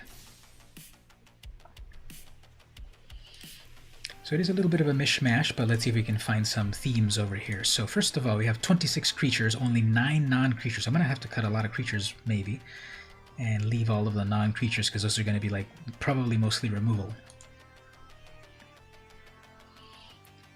So what's the land? 17 lands, okay. So at the very top end, we've got the Beanstalk Giant, which eventually will be a 7/7. But before that, you have a little ramp. Back for more. 6 mana, return a creature card from your graveyard, then it fights another creature. Okay. Gravebreaker Lamia, 5 mana, 4/4. This is the one that you go find a creature, put it into the graveyard, and then if you want to bring back from the graveyard, it costs less. So this will synergize with that back for more. Eldest Reborn, that's amazing, of course. Unburial Rites, bring back something from the graveyard. Grey Merchant, if you've got a lot of black, that'll wreck. Sengir Vampire, classic, 4/4, gets bigger and bigger as your opponent's stuff dies. Mindrack Harpy, it's a 3/2, each player mills. Yeah, well, yeah, I'm not going to do a big mill strategy, so probably cut that now. And Entomber Exarch, 2/2, return to a creature card from your graveyard, or opponent reveals, you choose a non-creature, 4 mana to get a 2/2 and look at the opponent's hand. Nylea, an indestructible god, and then you can 5 devotion and she comes to life. Creature spells cost 1 less. This is a heavy creature deck, so I think that'll be valuable. And then pay 3, reveal the top card. If it's a creature, put it into your hand. Path of Discovery, this is one of the whole reasons I wanted to do green. Every creature you summon explores. Baloth Gorger, it's a 4/4, kick it and it comes in as a 7/7. So 4/4 for 4 mana still is going to be fine. Voracious Typhon, 4 mana for a 4/4, escapes for 7. Okay, this is one that I'm going to start to cut here. 4/3. If you don't have another creature, he actually comes in as a 3/2. Woe Strider lets you scry. I'm not really doing much with life gain, so she's never going to get that big here, although it is a flyer. It's double black. Let's cut it for the moment. Drana, she's a 2/3, same mana cost but flying and first strike. When she deals combat damage, put a 1 counter on each attacking creature. So she's going to first strike the opponent, and automatically all your other attackers are going to get bigger. So that's amazing. It's a mythic. I didn't really do too much with elves, so I guess we don't need this one. It's a 2/2, elves get +1. How many elves did I actually get here? Elf, I only got 1, so whoops. So sorry, very cool name. Did I say Imperious Prefect? No, it's Imperious Perfect. Truffle Snout, nah, do we want to gain life? Okay, there's a little bit of that life gain, but you need to have that plus the flyer. Nah. Ephemia, 2/1, at the beginning of your end step, you may exile an enchantment from your graveyard. If you do, create a 2/2. How many enchantments do I have in this anyway? 10 enchantments, okay, I guess It's better than I thought. Got a 2/1 Death Touch with Afterlife. I took this priest just because I see other people managing it really, really well, but I kind of feel I don't get this card too well. Sacrifice 2 of your creatures, then any number of target players each lose 2 life and sacrifice a creature. So you sacrifice 2 of your creatures to sacrifice 1 of theirs, and then you get double black plus a card. So it does a lot, but I kind of don't trust myself to work this card very well. Teameret, pretty easy. It's a 2x. It'll be at least a 2/2 from Devotion, and then you can eat their graveyard and gain life. Explore, a little bit of ramp plus a card draw. Crawl Harpooners to 3/2. If you've got Undergrowth, it'll damage your opponent's creature. It's just a flyer. Nisian Horn Beetle, once you've got big things, this will get big as well. Plagued Rusalka, yeah, this one, don't even care. Hateful Eidolon, if your enchanted creature dies, whenever an enchanted creature dies, draw a card for each aura you controlled. Yeah, that's not going to play as well, right? Because you have to first deadweight it, because it's enchanted, then it will draw you a card. Gutter Bones 2/1 for 1. Foulmire, it's a 1/1, or draw a card. Deadweight, so that's still 45 cards, not so bad.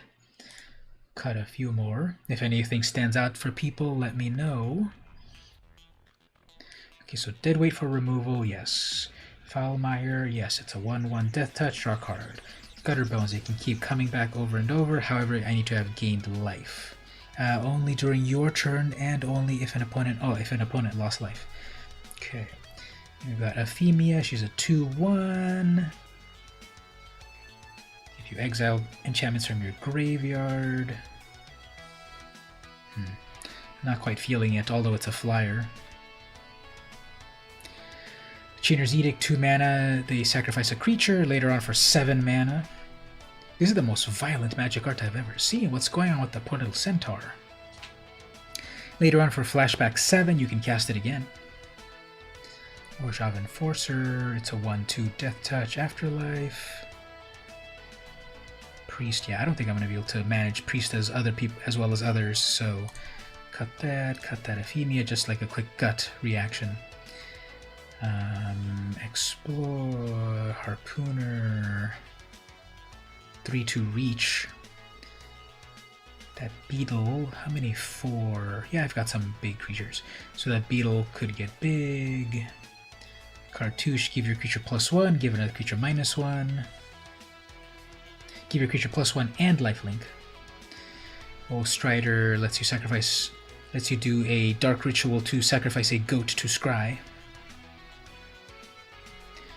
Drana is amazing, 2/3 first strike. Yeah, it's just it's a complete mishmash, isn't it, Gabe? It's not like a lot of strategy together, unfortunately.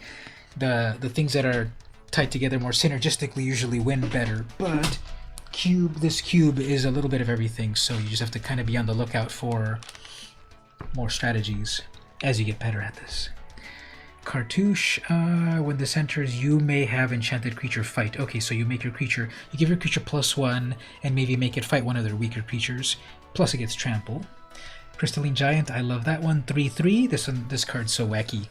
At the beginning of combat, on your turn, choose a kind of a counter at random that Crystalline Giant currently doesn't have on it. And you can pick from Flying, First Strike, Death Touch, Hexproof, Lifelink, Menace, Reach, Trample, Vigilance, and +1. It'll pick for you, of course.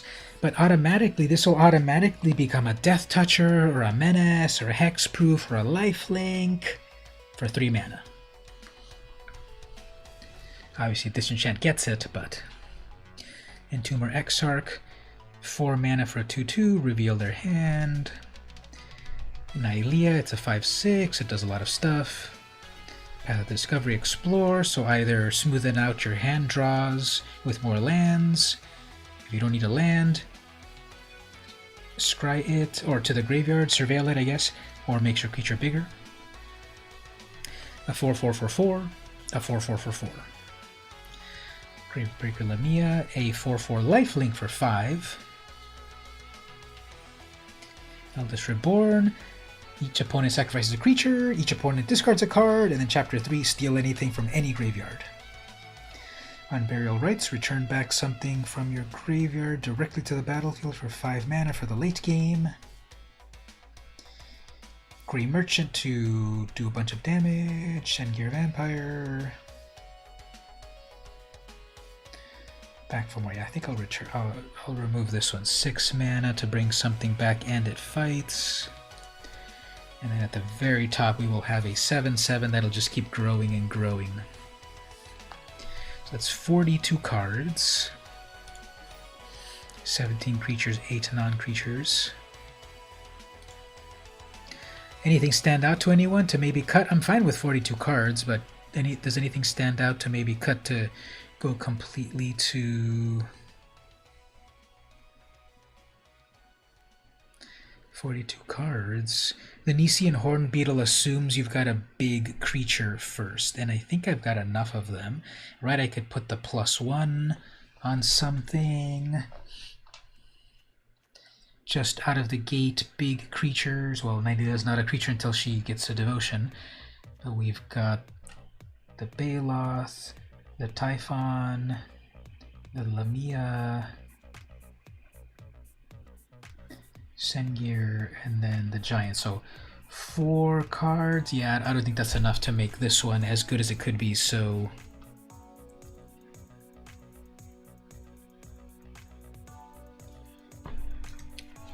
we don't need that beetle. 41 cards. Let's play with 41 cards. I'm going to leave it up here for a moment. I'm going to take a quick break. If anything else stands out right here about removing or what, actually, let me show the sideboard as well. Sideboard in Golgari colors.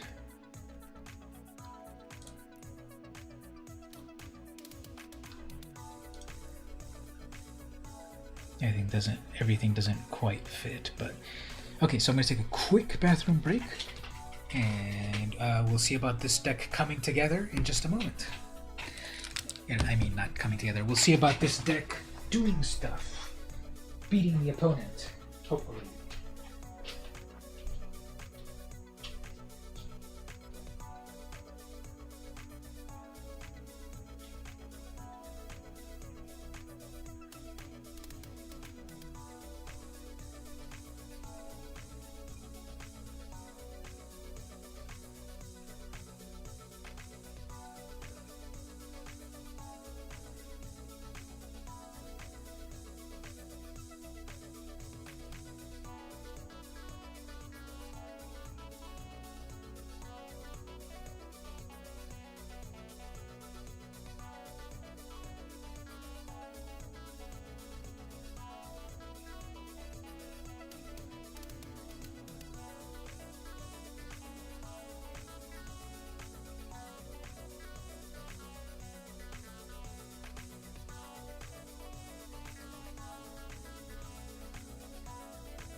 Alright, let's get ready to get back here.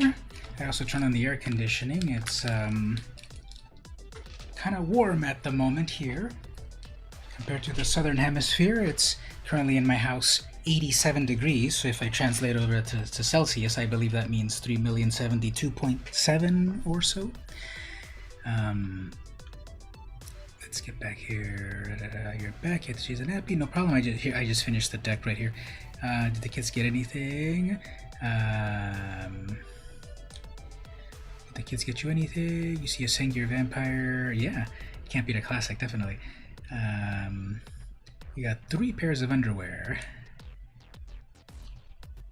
Got you some new headphones. Ooh, nice. And chocolate. Little Miss Hamlin gave you $50 and some shades. That plus a card. And breakfast in bed. That's nice. So happy Father's Day. And you're on your back deck and it's 68. Ooh, I wish it was a little bit cooler over here. Not 68, but what's my favorite temperature? 79? I could live with 80. But yeah, I got 87. I think I got to 88 in my house today. Just for fun over here.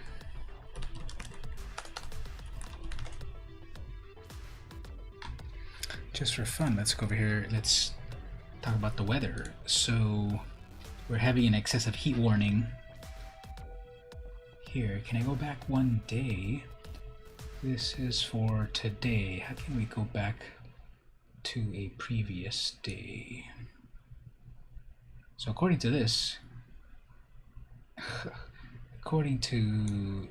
tomorrow, Sunday, by 1:51 p.m. it should be 98 degrees, also known as 37 degrees Celsius. At the moment, 76. Well, in my house, it's 87. So, yeah, not fun. 99. Did I see 99 in there? 99. Sunday at 11 a.m. is going to be 9. Tomorrow at...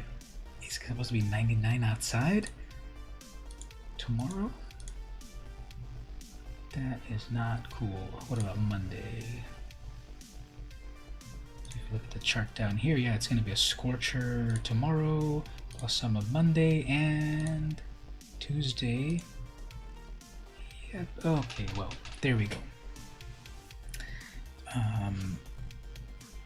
It's 16 at the moment. What? That sounds very low. 16 C to F. 60 degrees. Okay, there we go. So he's got you beat, Ashley. He's at 61, and you're at 68, right? Where you're at 73. Inside or outside? Because I know, this is saying right here where I'm at. Outside, it's 75, but I was looking at my thermostat inside here because I have all the windows closed for some reason. Maybe the smoke. So, yep. This has been Weather Chat Stream. Let's get back to the game. So here's the deck. Let's try it out. We got 41 cards. Sengir Vampire is going to be the win condition. I know it. So let's go.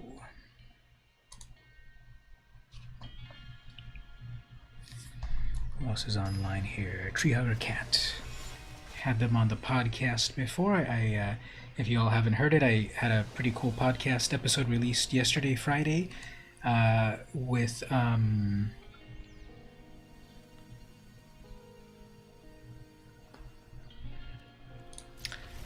Dragosi, aka Alan. He created a new sort of like magic team, sort of, called Tin Street Journal. We talked a lot about magic, what he's doing at the moment, new cards coming out in Zendikar and so forth. So it's on the YouTube. It's kind of a long episode, so maybe put it on while you're doing the dishes or jogging and stuff. And check him out. He's on the Discord, and check him out on Twitter and such as well. And I'm finalizing an appointment for this Monday to chat with Hargit, 618, I believe is his name. Another Magic player. He's also another player that's pretty advanced. Yeah, let me just do a hello right here. I have another player, although I try to have players of all levels. And that reminds me, Ashley, if you ever want to be on my podcast, we could do that, and you could be. All we need to do is use Discord to chat with a microphone, and that's it. I've already offered other people. Anyway, I missed a land drop, but we've got a cute little fluffy dog over here. Look at him. You pet him and he gets extremely happy. Night of Autumn, do not want. Okay, I guess that's a thing you can do. There we go, third land. Now, give me that sweet crystalline giant. And it automatically became a 4/4. Beautiful. That'll come back to life every time there's damage, so if they block with that, I'm fine with it. They don't. Okay. Now, they did destroy my enchantment creature, so they might also be able to destroy my artifact creature. Oops, that's a good one. What do I have to remove it with? Nothing yet. And I'm only getting black mana. Odd. Okay, let's look at their hand, because I'm sure they're going to do some enchantment shenanigans with that Archon. You want an amateur knight, one of those people that plays. To be honest, I have part of the goal of my podcast is to talk with everyone. Ooh, Faith's Fetters is to talk about everyone, and one of those. Oh man, they crafted perfectly an enchantment deck, so not good.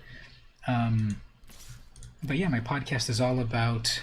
We've got Menace. My podcast is all about chatting with everyone about Magic of all levels. Sigil. Okay. When they gain a bunch of life, they make things, right? Whenever you cast an enchant. Oh, never mind. Okay, so this is gonna be really difficult to get through. They have amazing synergy, and I'm only getting black mana, so not throwing in the towel or anything, but they have perfect synergy. Okay, so what we want to do here, though, is +1 our Exarch, because I can bring back to life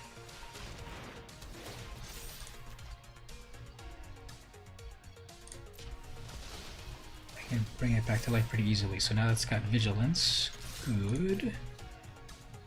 They'll probably not block. Oh, they will. Okay. Can live with that. I'm gonna cast an enchantment, make a 4/4. They're gonna get a 4/4 plus a.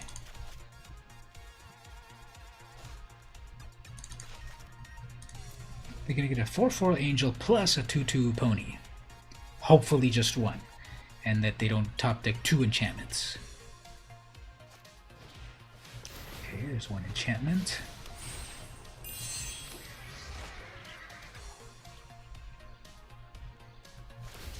And they cycle. Okay. Next turn. Where's all my green mana? Did I accidentally build a deck without any forests?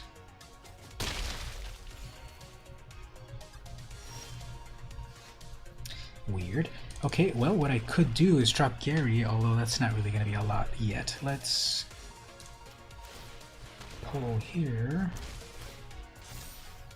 Gets trample.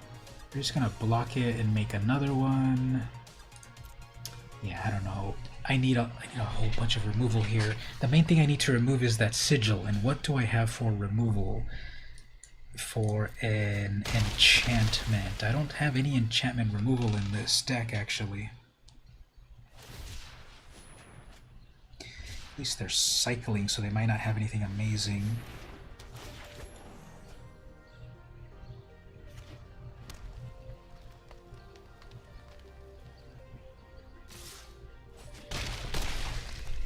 So they're back to 20 life. That's not gonna kill it enough.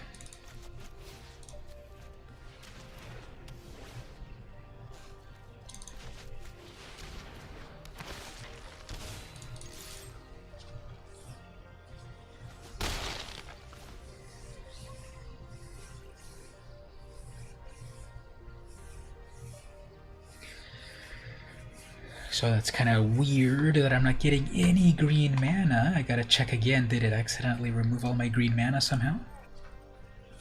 While I had the welcome back. I'm not getting any green mana so far. It's really weird. When people were looking at my deck, did anyone notice if I forgot to put green mana in my deck? Because I'm not getting any green mana. The opponent has a Denethor, good, and a 4/1, sure. And they're just kind of kamikaze-ing me. Hopefully they ran out of all of the cartouche. Where's my green mana? Your cartouche is gonna come in handy. Where is my green mana? Okay. First strike me there, probably not. I can escape, right?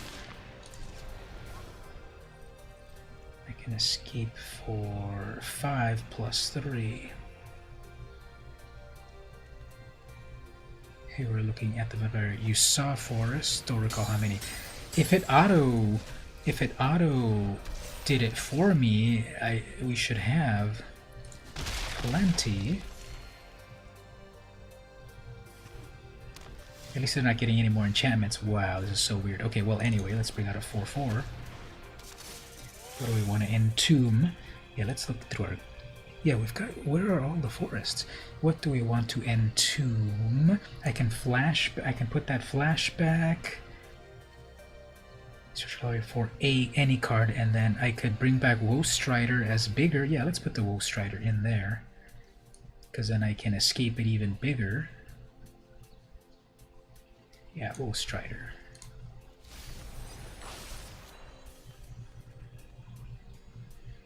We'll just keep waiting. Hopefully they don't top deck any more enchantments. We'll just keep getting 3 damage at a time. If I get my green mana, I will add Cartouche to Grey Merchant, and then it will fight and kill that Archon, which I definitely need to do. In a hurry. Yeah, this is they had play an enchantment, draw a card. Play an enchantment, make a 4/4. Play an enchantment and make a 2 whatever. At least I get 4 life off of that. Yeah, what's going on with these?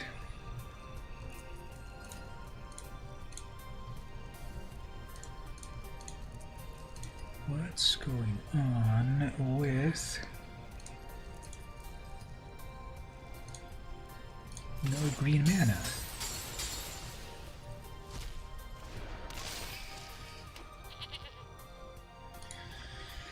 At least I'll be able to scry when they attack with their 5/6. Well, I was gonna say they're gonna attack with trample, but then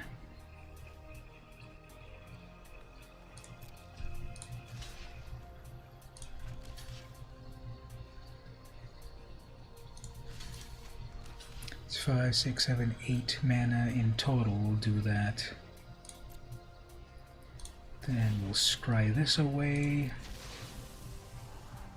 That's not green mana.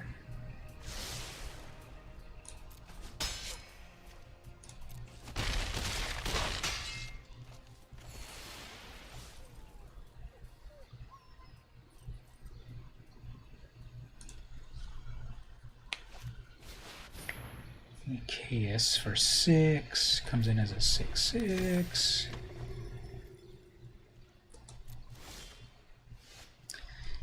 Yeah, where is my green mana? This is ridiculous. How much mana do I have in there? Don't tell me it only kept the the 2 special green lands.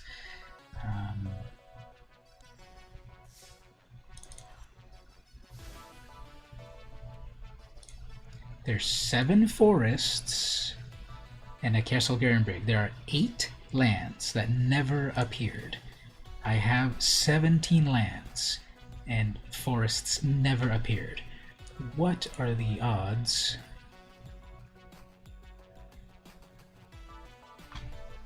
of that? I would have had a fighting chance if I got at least 1 green mana, but Let's move on.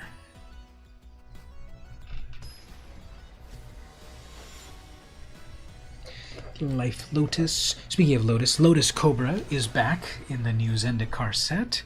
There's the green mana to taunt me, right? Like this. Turn 1 Gutter Bones, turn 2 Chainer's Edict if I need it. Eventually a Path. Actually, turn 2 Chainer's Edict if I need it. Turn 3 Beanstalk Giant to go on the adventure. Radical Firebrand, they probably... Okay, cool. Sacrifice it. I will do instead... That's a sorcery.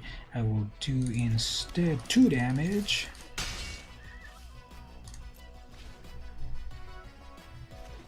Of course, the Chainer's Edict will work best when there is 1 creature only to target. Grumgully, okay. So I'm gonna have to block...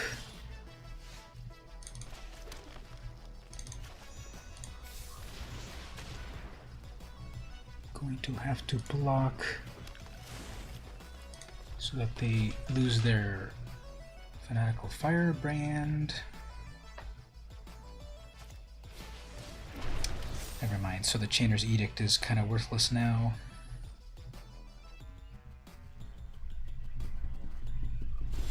No attacks. Okay, well, actually, I can do a Sengir Vampire already.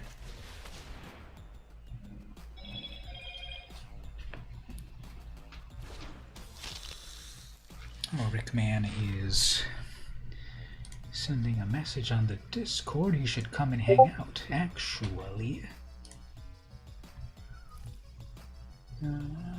Okay, some James Bond related action. James Bond game. Nice. Alright, so 1 damage to that. Whatever. They'll attack with... Oh, they didn't... Okay, they'll attack with their 4-2. Did you anger the magic gods? Clearly, I have some cool stuff in my deck, but it's like, no, you don't get any lands.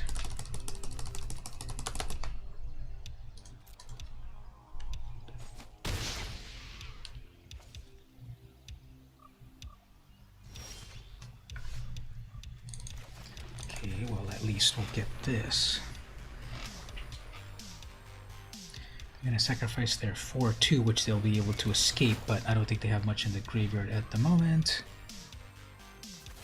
I need to, myself, start to get some damage done.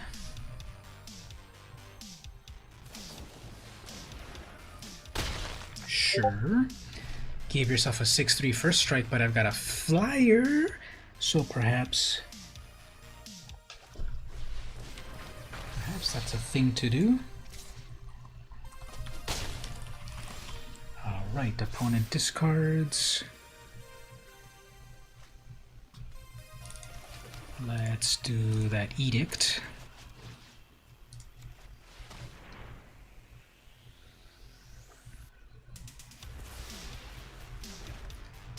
Then we'll bring out the path. Next turn I can steal Grumgully, or their Rage Hound thing. Probably want Grumgully. 5-4 with haste. Okay. That's game over, right?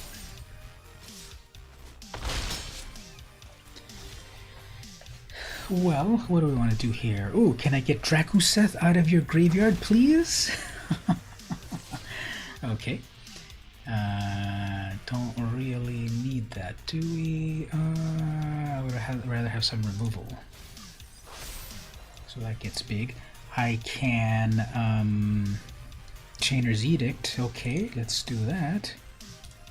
I'm gonna get rid of their 3-3. Then I have an 8-8. I have their 8-8. 4 damage in the air. I can probably afford not to keep 2 blockers. That doesn't have trample, right? And I got an 8-8. So let's see what luck will have it. Okay, sure. And I still have an 8-8. I have an 8-8 flyer, so this. There we go. All right. Well, that was insult to injury.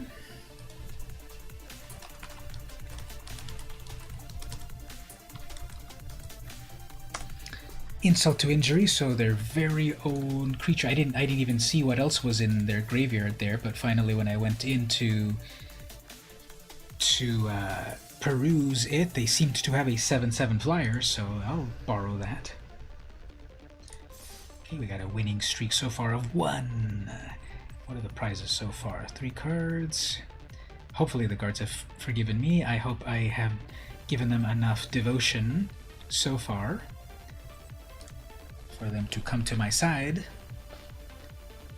Been feeling pretty good on slowly getting back into Magic. That's good to hear. Yeah, I know you took off a while off of Arena and any other Magic, and it'll be cool once we can play in person again, but in the moment we can also 1v1 on Arena and all of that, and you getting back into it just to get back into the swing of it. And like I said, save up your gold, and then that way you can do. That's how I've done it, that as you go through the week, when I do these Saturday streams, I'm playing throughout the week. 99% of the time I'm playing throughout the week and getting my daily rewards, and then have enough to do a draft on the weekend, and then that gives you a bunch of cards and you get to play draft and all of that. And or you get that gold to crack packs to get wild cards, and then those wild cards can let you craft another deck. And again, any of the decks that you might see that I've got here, I'm happy to share them on the Discord. Okay, so that could cycle. Hope I don't regret this. I always seem to never pull that cycling land the right way. If I played it, I'd have the land. But okay, so the opponent is still thinking. Now they might have removal, and if they have removal for this 3/2, I'm fine with that. They might not. 3/2, 3 damage on turn 2. That's a Krenko. Okay, I gotta. What do I have for that? If they attack, when it attacks, it gets bigger. If I have a blocker here, they'll probably have a combat trick, so we'll go in for the sure 3 damage, and then when they attack and do their combo trick, I'll just block with the goat and then sacrifice the goat to Emrakul herself, and then let me scry a little bit to see what's coming next.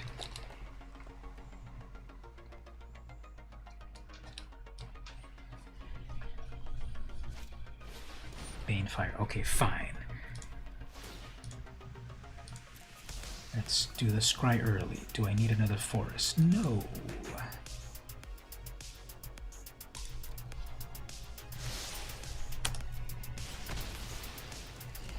I'm gonna make 1 goblin when they attack here, so they have 2 goblins somehow.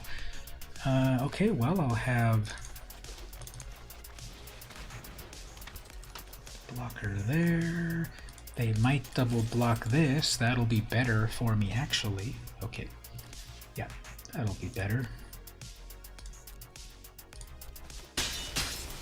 If they attack, they might do the first strike thing. Some sort of first strike. Some sort of first strike. Oops, they've got a big ol' agony guy.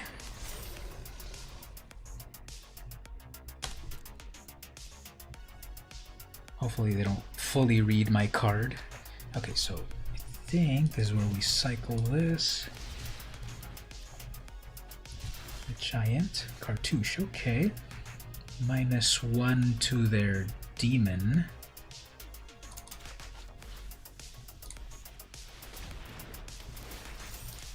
And keep holding them back. I'll keep holding back their attack, hopefully. They're like, what is that card? I've never seen it. Next turn. Okay, that's a good one. That'll give it menace. Man.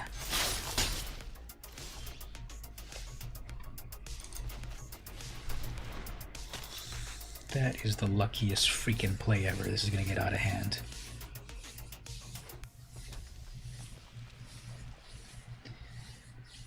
I'm gonna have to double block Krenko. They're gonna have a cool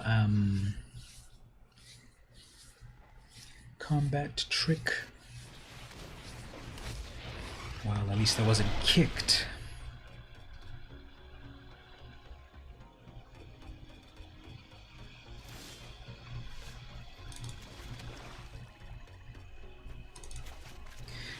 I'm kind of setting myself up a little bit here for I'm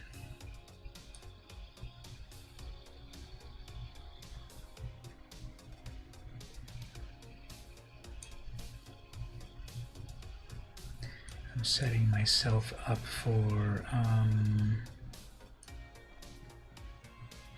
Gray Merchant to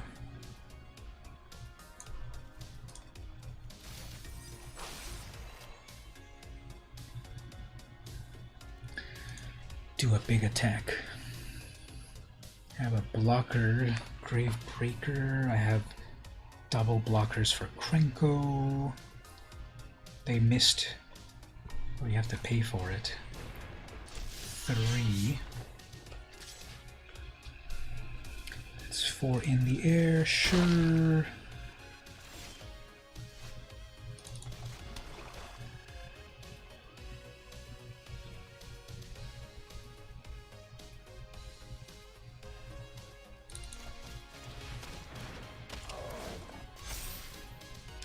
Might as well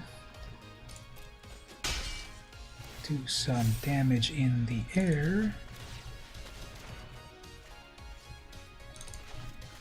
Play that.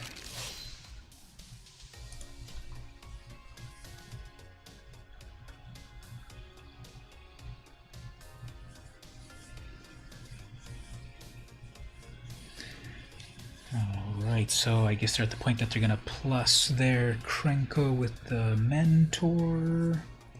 You have a 6-3.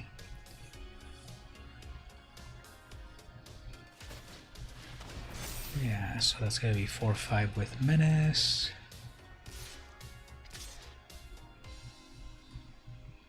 Okay. We still have double red.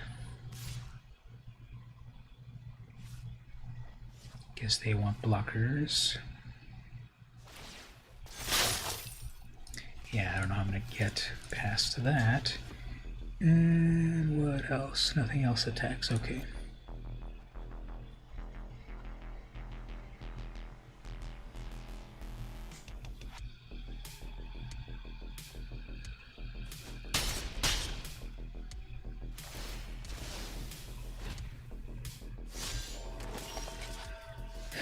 Okay, how much is my devotion? 2, 3, 4, 5, 6.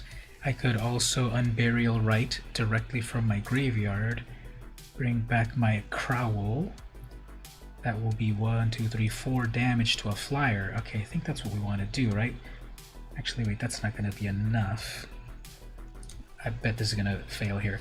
Undergrowth. When Crowl enters, choose up to one target creature with flying that you don't control. Carl Harpooner gets plus X until end of turn, where X is the... Okay, plus X. Yeah, this will work. I Unburial back my Crowl to then damage their flyer. Plus 3. Hit that flyer.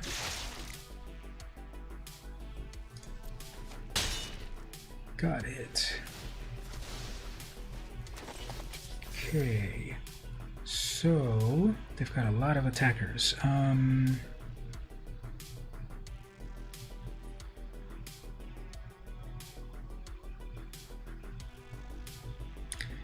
have a lot of attackers, I guess. If I attack...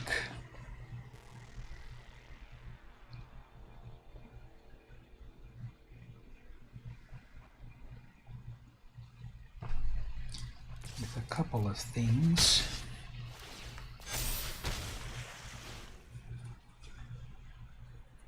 And just hold back some blockers. I'll gain some life with that Grave Breaker. Seems to have haste, okay.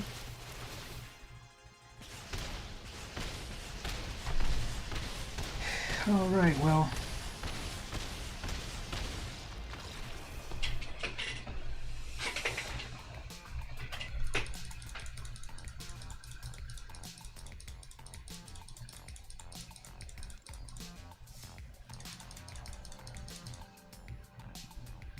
Not sure if you have a Netflix, but you have been watching a good docuseries titled High Score. It's about the history of video games through the 80s, but Nintendo mostly. That sounds cool. I'm more of a Nintendo fan, and those years are definitely cool. It's called, what's it called again? High Score. I'm going to make a note of that over there to check it out. I'd definitely be interested in checking it out. And called High Score.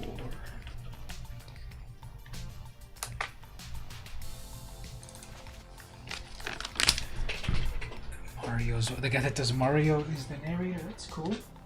I thought it was called this, but it's called something else. So I have this book called Game Over, which is a history of Nintendo. It's kind of biased towards Nintendo, however, against Nintendo. But I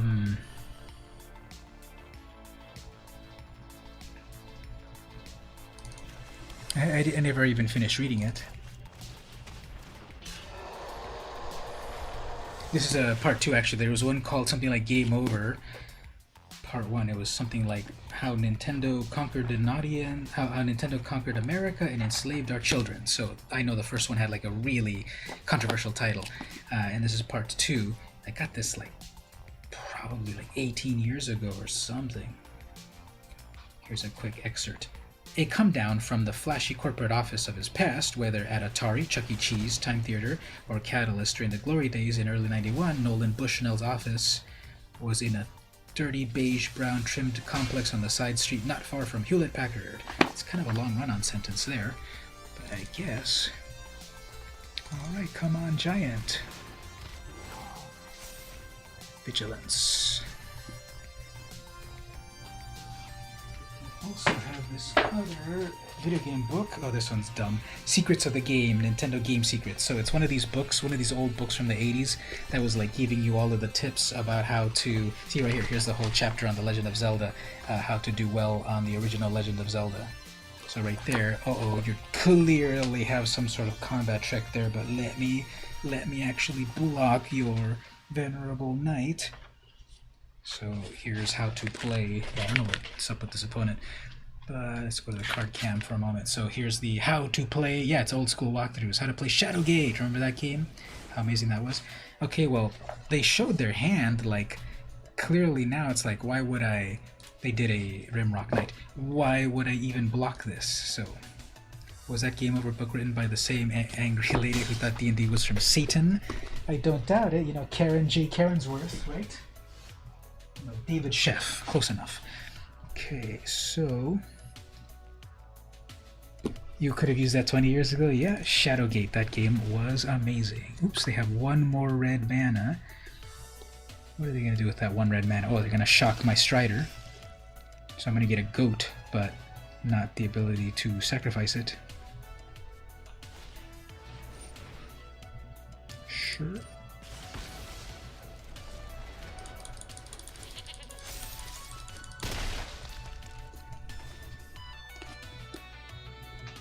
This is by Russell De Maria. Pretty epic cover if you look at this old school walkthroughs. What's the name of the walkthrough company that's really famous nowadays? Prima, right?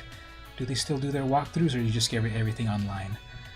So simply the best tips for all the games, tons of graphics, instant mastery for beginning and advanced players. Got a couple of warriors over here battling a weird green wizard, and then Nintendo Game Secrets. Classic. Okay, so I would love to get more lands. So probably they're going to do their amazing combo here, where they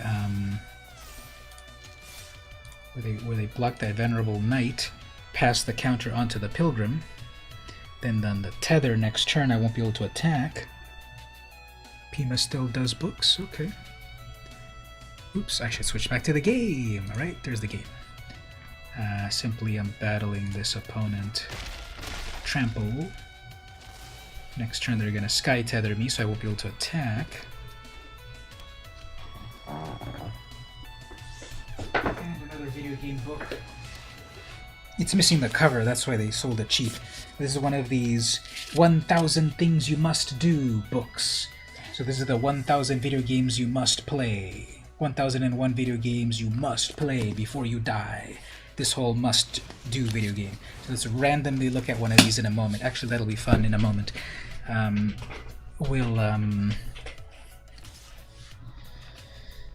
I guess I'll sacrifice this goat.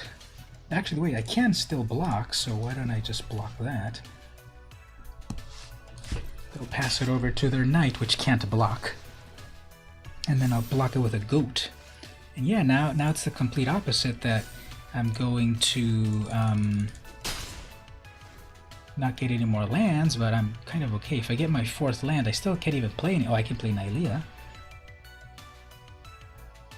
They're looking at their graveyard. What are they going to do at their graveyard? Well, while they're thinking. So let's open up one of these random books here towards the end. I think it's chronological, as I remember. I bought this years ago as well. So here we have Shin Megami Tensei Part 4. Oops. So it's one of these. Well, I'll show it in a moment. But what did they do? Was that one of those blistering suns, I guess? Okay, Drana, fine. So this crystalline giant, it's got flying plus reach. For everyone, what's the most extreme wild thing on my bucket list?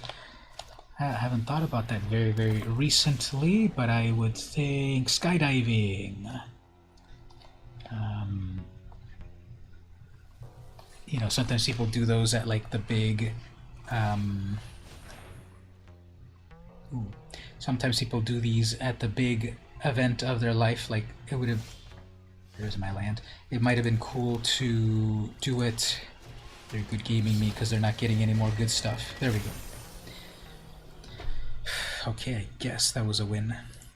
But yeah, so this was one of the 1000 ones. Does anyone play any of the Shin Megami Tensei books or games? This is one of them over here. This is from the later generations. It was for PS2 in 2008. Let's go back to the real game generation. Let's go back to the beginning.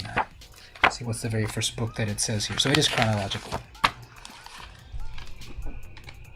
Pong. So it says right there, 1001 games you must play Pong. And the Oregon Trail, but on the original black and white game consoles. Not even game consoles, right? Computers. Then after that we have Breakout, which I know it is Arkanoid, and Boot Hill. We don't have a bucket list. Skydiving is fun. It's scary at first, but the 3rd time it's cool. Cool, you've done it at least 3 times then? My friend Patricia, who was on that coffee video, she also kind of wants to do it at some point. The Atari Apple CPU. Exactly, back in the day when it was specifically Apple stuff. And then, of course, classic. I've definitely played these, Combat and Space Invaders for the original Atari. So my first home game system was the Atari 2600. Remember the Transylvania game? Was that for the original Atari? I've seen it on the Angry Video Game Nerd, but I never played it myself. And of course, we had here Adventure. Uh-oh, we're getting some spam troll over here. X-Red X? Oh no, or are you a real game player, or are you just saying sexy Atari graphics? Your grandma had an Atari and didn't know the game came in color because she hooked it up to a black and white TV. Yeah, exactly. That's what happens. Okay, here this moves on to the 80s. We'll look at a couple more, then we'll get back to the gameplay. Ooh, Battlezone! I remember this one. Did any of you play Battlezone in the arcades? The graphics were all vector graphics. It was green and black graphics. And then you looked inside of a periscope like a real tank. And you could see wireframes like vector graphics, like Star Fox, and that sort of thing. So that was the old Battlezone. Defender was also amazing. So let's get back to some gameplay. What's the earliest game you used to play? Space Invaders? Yeah, Space Invaders, amazing. I'm pretty sure that one of my earliest memories of video games was the original Donkey Kong at a local 7-Eleven. I remember when I was pretty young, my family would go to the laundromat, and next door was a 7-Eleven. So I have a memory of my telling my dad, "Can we go play the game with the monkey?" And then he was like, "It's called Donkey Kong." And it had to be the first Donkey Kong, and it was way back 1980, whatever. Next door at the 7-Eleven. I think that 7-Eleven is still there on Broadway. Broadway? No, 3rd Avenue. Yeah, on 3rd. No, on Broadway. It's on Broadway here in San Diego. The earliest game I remember was Mario Land 2. On the original Game Boy. Fun.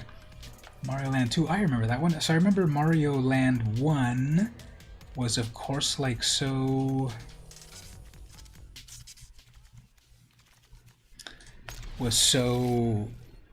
basic-ish in design and such, right? Like 1 pixel was 1 eyeball. But then by the time that they got to Super Mario Land 2, was the subtitle Legend of the 6 Golden Coins or whatever, by the time they got to Part 2, it was already, like, the graphics are really cool, and it had, like, the bunny ears, right? Because obviously in Mario 3, we had the...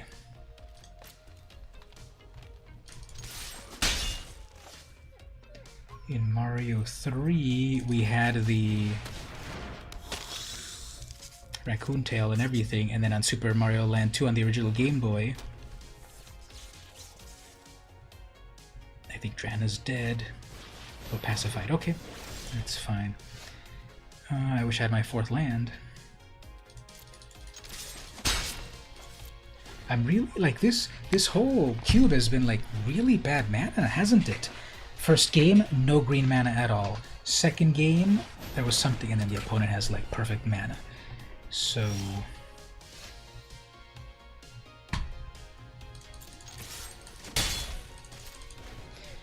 they ramped into 5 mana. They have every color that they need. I already saw that they had 3 colors. Calyx is worthless.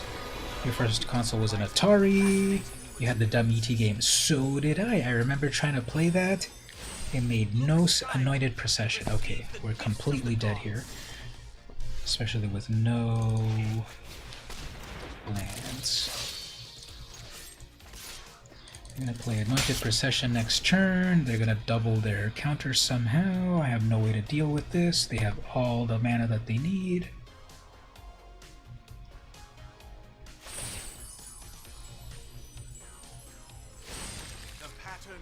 No enchantment. That was a whiff. Top 4 cards and no enchantments.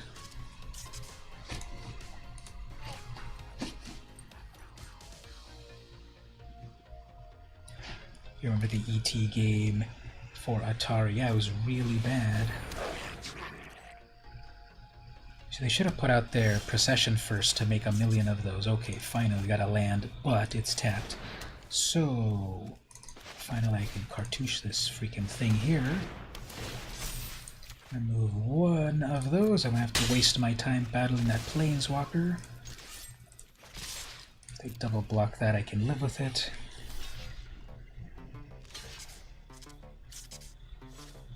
And I want to double block that instead, sure.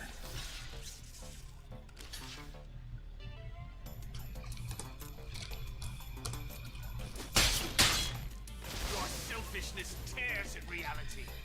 Alright, if I get my 4th land, I guess my Exarch to get that procession out of their hand, but they're going to play it, of course. And instead... Staggering Insight, okay.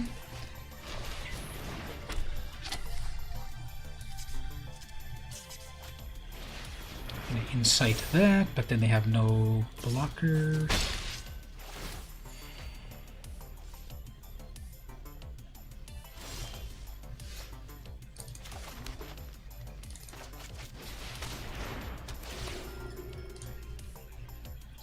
What goodies do you have here then? Banishing Light.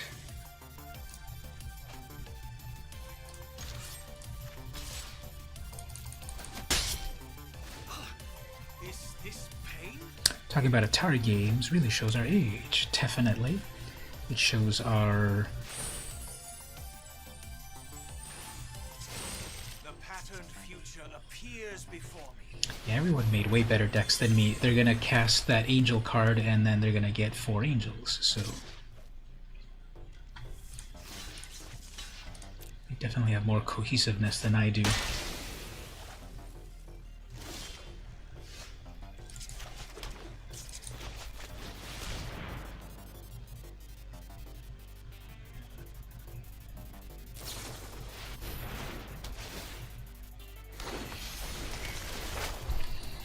Alright, well, the opponent had everything that they needed. And then I, of course, missed a bunch of lands. Hey there, Keeb, you just got here to see my crushing defeat, which I'm not taking well. But let's see what our rewards are, and got 1,000 gold and 3 cards. Let's see if we got some good cards here. This was a phantom draft, but except for these, you do get to keep these. That is a Pulse of Marasa, who cares? That is an Arim Arsar. Got a Gideon of the Trials. Oh, there's the Tempest Remastered Gideon. What does this one do again? Until your next turn, prevent all damage. Target permanent would deal. Turn it into a... Okay, yeah, this is the one that you can never lose the game, I guess. So, got that in there.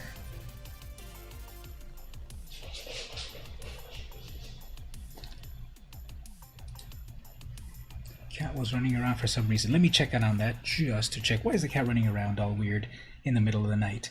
If they're having fun and chasing like a little cat toy, that's nice. If it's instead some sort of psycho killer, well, we'll see. So I'll be back one quick moment. BRB, everyone.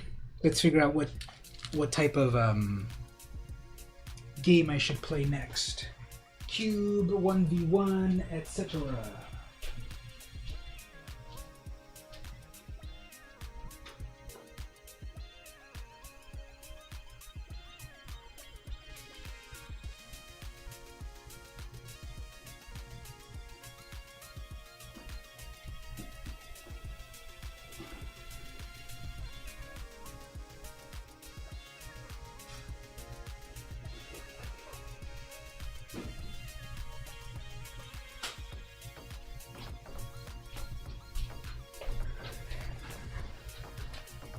It was just cats being cats.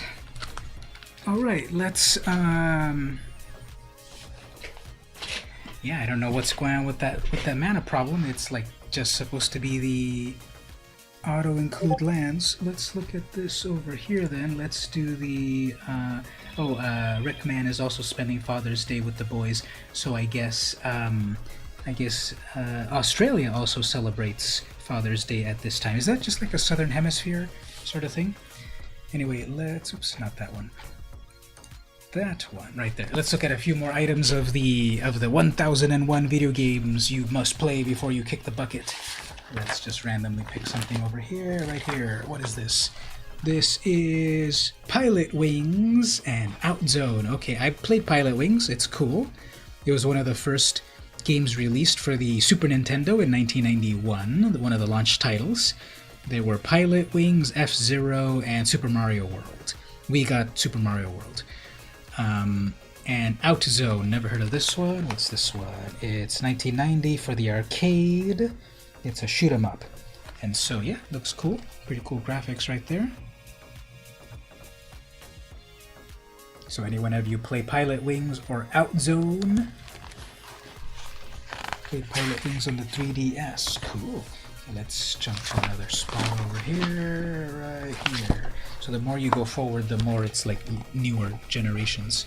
Pilot Wings, you remember that one. The parachute one, oh yeah, that would torment me. Draft is like a box of chocolates. You never know how sticky it's gonna get. Cyber Troopers Virtual on Oratorio Tangram or Body Harvest. Never heard of those. Your Super Nintendo came with Mario All-Stars. Ooh, I love that game. I love how like those original games, Mario games, are like so cool. And then when they did the Super Mario All-Stars, they like made it so much better with the graphics and sound. But anyway, these games, I never heard of these, I think. Cyber Troopers and Body Harvest. It's Body Harvest. 1998 for the Nintendo 64. This was one game that had all the staff wanted to work on it. It wasn't Grand Theft Auto. Body Harvest, a non-linear adult-themed sci-fi shooter, was developed and earmarked as a potential Nintendo 64 launch, which was considered an honor. Okay, well, it was some sort of interesting game that a lot of people have not heard of. Let's get one more, then we'll get back to some gameplay. Let's go look at it in the later generations, right here. Here we have Ghost Recon Advanced Warfighter 2 or Uncharted Drake's Fortune. So for the newer players, I guess. Any of these ring a bell? Ghost Recon, I know there's been a million of those, and there's been a bunch of Uncharted's as well. Ghost Recon Advanced Warfighter 2 and Uncharted Drake's Fortune. These are from, Ghost Recon is from 2007 Ubisoft, and Uncharted is from 2007 PS3. PS3 exclusive. I kind of remember everyone was really liking the Uncharted game a lot. You played Uncharted series, at least the trilogy. Oh, okay. Let's jump another game over here. Another pair of games. What's this one? You love to play Duke Nukem 3D on the Nintendo 64. Did they have it? Was it the fully uncensored one? Because I know that Nintendo was censoring various things, but by the time the N64 was out, you know, they had Doom 64, which was fully uncensored, right? Over here we have Bangai-O Spirits and Devil May Cry 4. So they say Part 4 is better than Part 1. Anyone play these? Devil May Cry or Bangai-O? This is for the DS.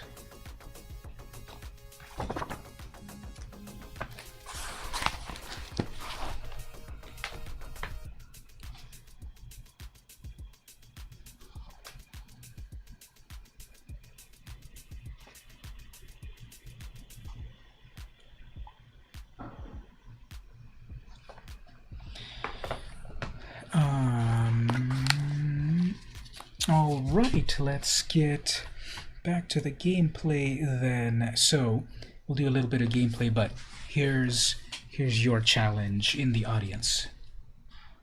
Take one moment to DM or email or somehow let one person know about my YouTube and have them subscribe, just so that I can keep climbing the threshold so that YouTube says, yes, you are legitimate. So that's how we'll get this is how we'll go viral. Have one of your peeps, have one of their peeps give a subscribe to my channel on YouTube. I would totally appreciate it. And it'll help me win more magic. You're more of an adventure type, Skyrim, etc. Okay, so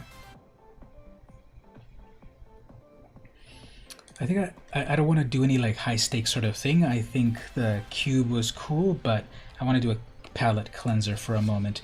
I want to play some of the constructed. I'm going to play like no stakes brawl, and I'll put it out here for the audience. Which of the brawl decks should I play here? So the veto deck is focused on gaining life and veto draining them. The Demir Flash deck, it's really silly and it's just about flash creatures and messing with the opponent. The Oketra deck is about getting Oketra out and just making a million zombies. Rin and Seri is all about cats and dogs.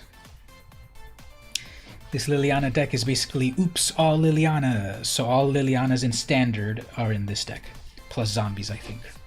Brawl Ugin, that's something about just like getting big creatures out, like Ugin the Ineffable and Ugin Spirit Dragon, and I don't remember the rest. I think this is kind of a hard deck to play because it's colorless. Layla, this is a variation of the first Brawl deck ever. Ashiok, it's basically all the Ashioks plus Nightmares. Gadrek, it's basically all dragons and burn spells. The Ajani deck is focused on life gain. The humans with Mr. Moneybags Monopoly is all about humans. Kahira is all about cats. Lasnia cats. And Etrata is surveil messing with the opponent and such. So here's a bunch of brawl decks that I could play. Any votes for any of these? Any thoughts on playing a few games of these? Got a lot to choose from. And in just a less high stakes thing. It's no entry fee, of course, so we'll just play a few games and keep our cool. All of you, keep your cool. Don't get mad when you lose, okay? Kitties, we got a vote for Kitties. Oketra and Gadrak, got a couple of votes there. Cool. What else? Gabe, Keeb, Ashley. Is Shrim still around? What say you? And what about XX Red XX420? Are you still around? What do you all vote for? What are you all voting for? We got a few votes here. Don't want to have to do the random number generator. What do you all say? Oh, Keeb, if you're still here. If you're, I don't remember if you got into, apologies, I don't remember, but did you ever get into the creator program? If you did, do you want to do a challenge another content creator to win a reward there? If you're there, let me know. We can do one of those.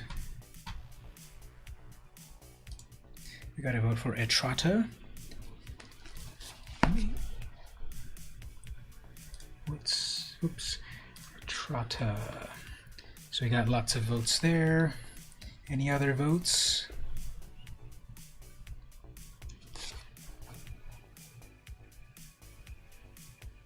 The one that I kind of want to play is Gadrak or Liliana. How does one become a Challenge E? You have to go to the website streamelements.com, I believe, or let me look it up here while people are there. Magic, what's it called there? Magic Creator Program. There's a specific link on announcing blah blah blah.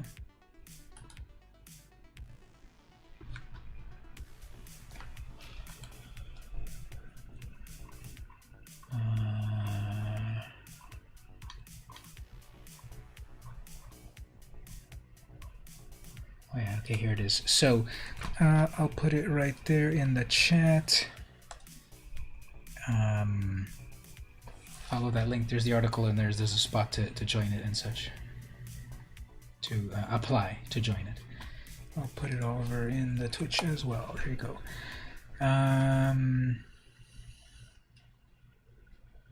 Got a vote over here. Kitties, maybe Gadrak. Okay, so we're getting a few votes for cats and a few votes for Gadrak. Okay, well, let's try kitties first. Then we'll do dragon. So we'll start cute and then go vicious. We'll start with Selesnya cats, and then we will do. Okay, this is an automatic concede. Sorry about that. I am not going to play a mono blue Thassa deck. They're going to create an amazing combo where they're going to keep recurring their amazing blue card over and over and over, and I cannot live with that. And especially since there's like no stakes here, so like why play against someone that you're just going to rage against? So I'm not going to play a Thassa deck. I've played it enough times that I know that they're going to bounce their Agent of Treachery over and over and over and steal everything. Or they're going to bounce their Cloudkin, what do you call it, whatever, to at least draw a card over and over. Or they're going to bounce their Frost Links over and over to lock down the card. So I'm not going to play that. Heliod is close there as well as another one of these horrific cards to play against. And supposedly, the people behind Magic Arena said, we've tweaked the algorithms so that people that are playing with a more competitive Brawl deck are matched a little bit better. So far, I'm getting 2 pretty competitive decks against me, so I doubt that their algorithm did dick. And sorry to be so vulgar, but anyway, let's get this one working. We're gonna do turn 2 Season of Growth so that the little kitty becomes a big kitty. We got a lot of kitties going on here. They're gonna get out their beloved princess. Okay, so they have their combo out right there, which is turn 3. Well, at least I can block it. Turn 3, they're going to bring out their Helia. They're going to attack with the 1/1. They're going to gain a life. If they read my card, because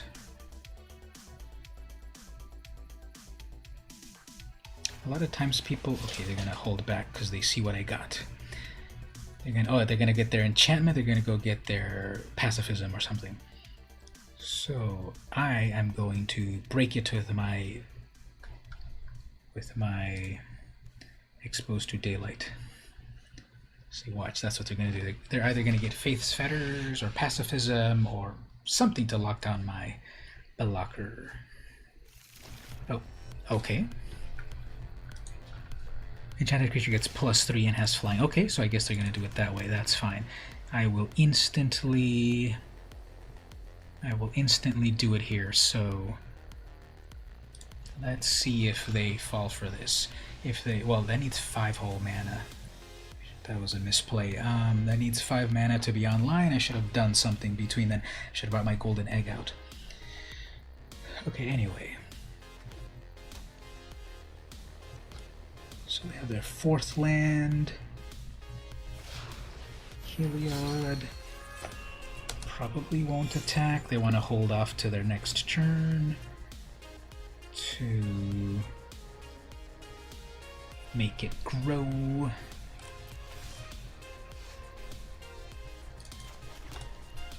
Okay, so I lost a turn there, but hopefully they'll get their 5th land. There's their 5th land, of course. They'll drop it onto that. They'll say, I'm about to attack with a flyer. So they'll attack. I'll shatter their... Oh, they're going to do that instead. Okay.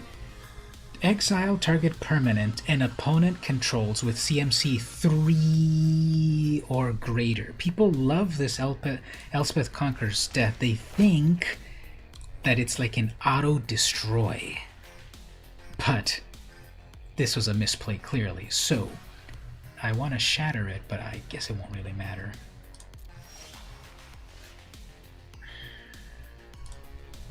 I'm not even going to be able to cast it. Non-creature spells cost 2 more. Okay, well.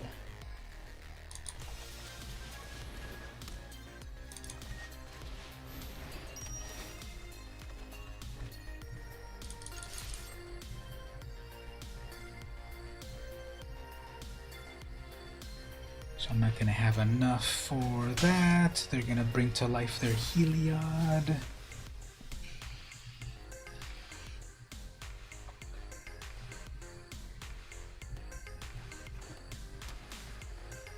Six mana.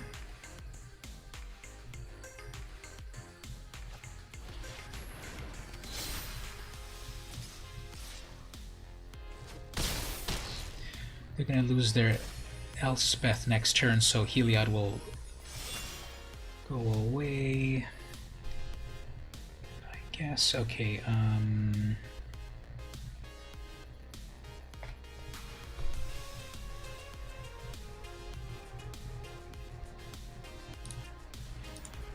well, missing land drops. So I guess I'll bring out this Naturalist.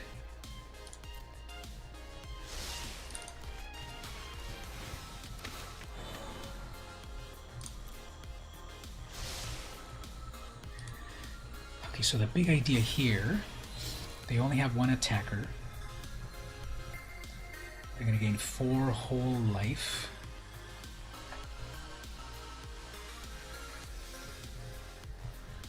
What I need to do is, if nothing goes too badly,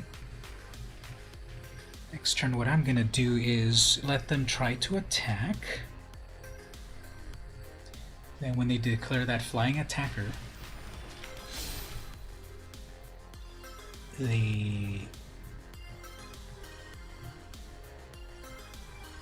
might still work, but what is this freaking opponent waiting for?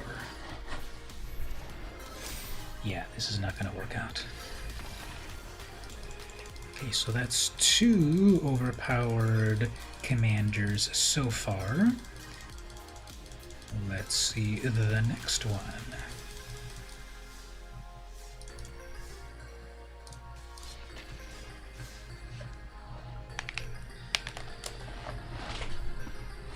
Let's see another one of these games over here. Oh, this is a classic one, Beyond Good and Evil. I remember when that came out for the Nintendo, for various platforms. But Beyond Good and Evil, I remember people loved it, that it was like very interesting in terms of there was like the main character was a reporter. She didn't have a gun or anything, she had a camera, so it was like citizen journalism sort of thing or whatever. And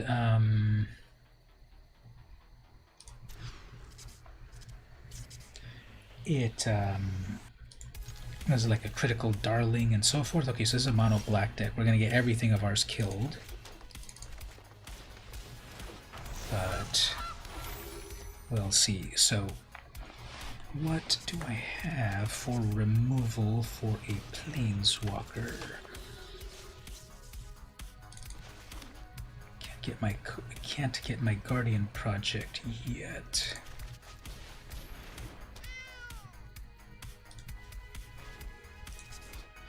Sacrifice artifact or another creature, put a +1 counter on this. Malevolent Noble.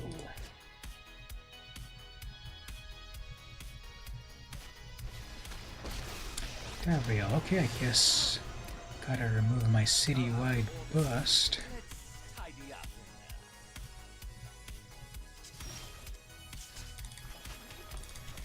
Guardian project. Next turn, Davrio will get my land. 4th land for their Liliana.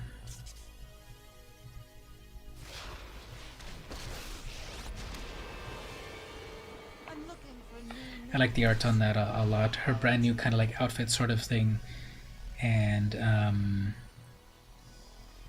it's cool. So okay, we're gonna get the double discard here.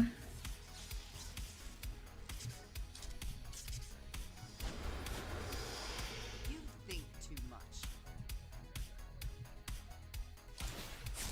Perish the thought.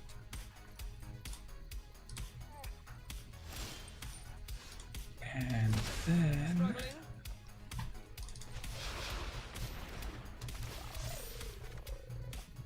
so I need that.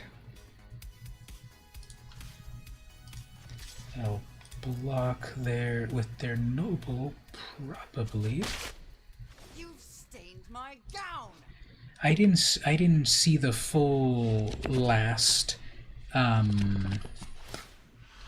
I didn't see the last of the lore, but to my knowledge, spoiler alert, she changed her identity at a certain point.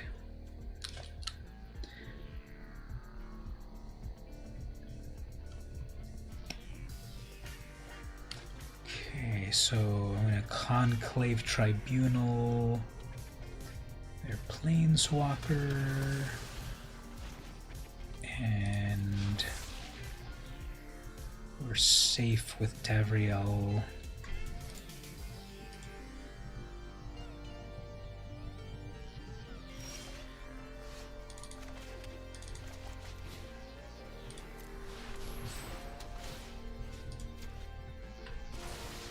Let's never cross paths again. Alright, so they'll have to recast her. Can't make any Goose tokens yet. 4th mana, I can make an Ajani unless I get that removed from my hand.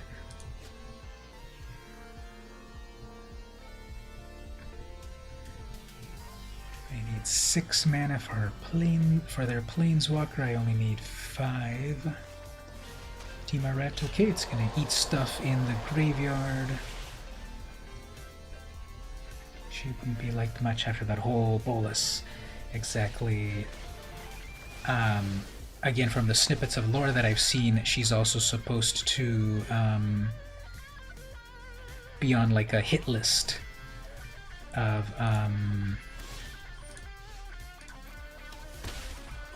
she's supposed to be on a hit list. Vraska's supposed to go after her or something.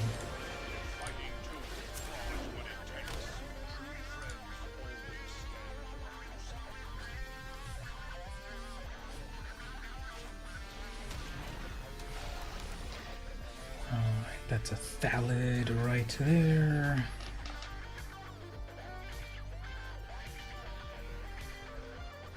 I guess they'll do the good old sacrifice and then... Okay, you sacrificed a 3-2 and got a 1-1, but I guess it gave 2 lands.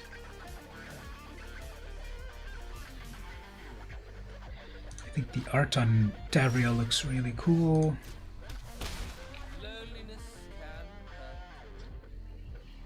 Let's do this. Let's drop some kitties. That's perfect.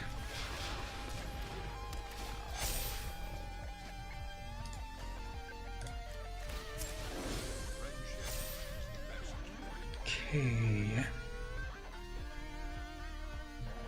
If they double block... If they double block that, that's not so bad.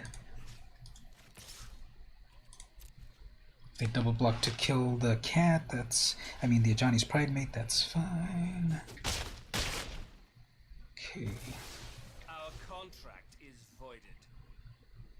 So all I need to do, I can do something cool with Ajani right here. If you have at least 15 life more than your starting total.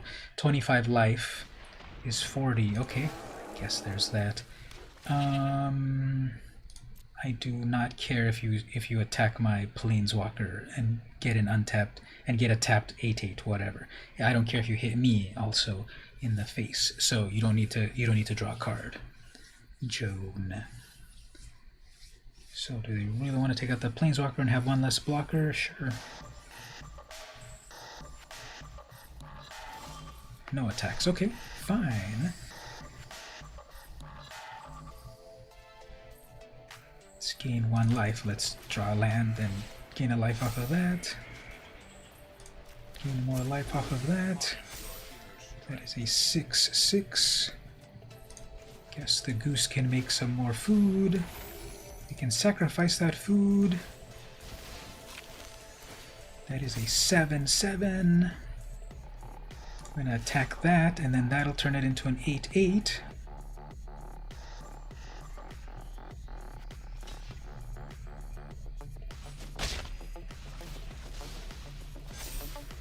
You got it. You have an 8/8. I have an 8/8.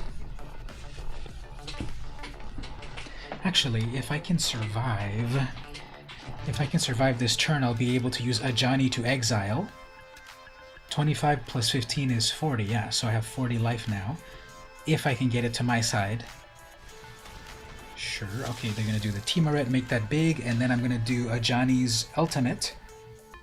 Exile all their stuff and they will rage quit. That is my prediction.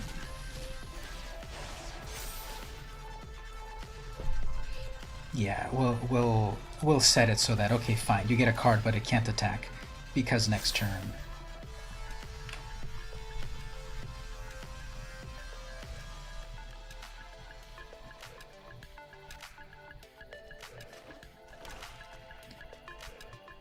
Double black.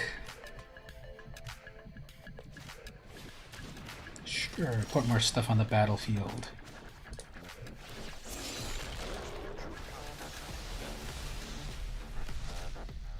Attack with everything, including my goats. They have nothing in hand. Just enough to summon their Planeswalker. And now they just have mana. Okay. Ruining your day is going to be great. Oh, actually, they can bring back their troll. Not yet. They need a... Oh, never mind. They can't do anything meaningful. And they remove my... whatever. Okay, well, let's do some of this. Have you ever been attacked by a flying goose?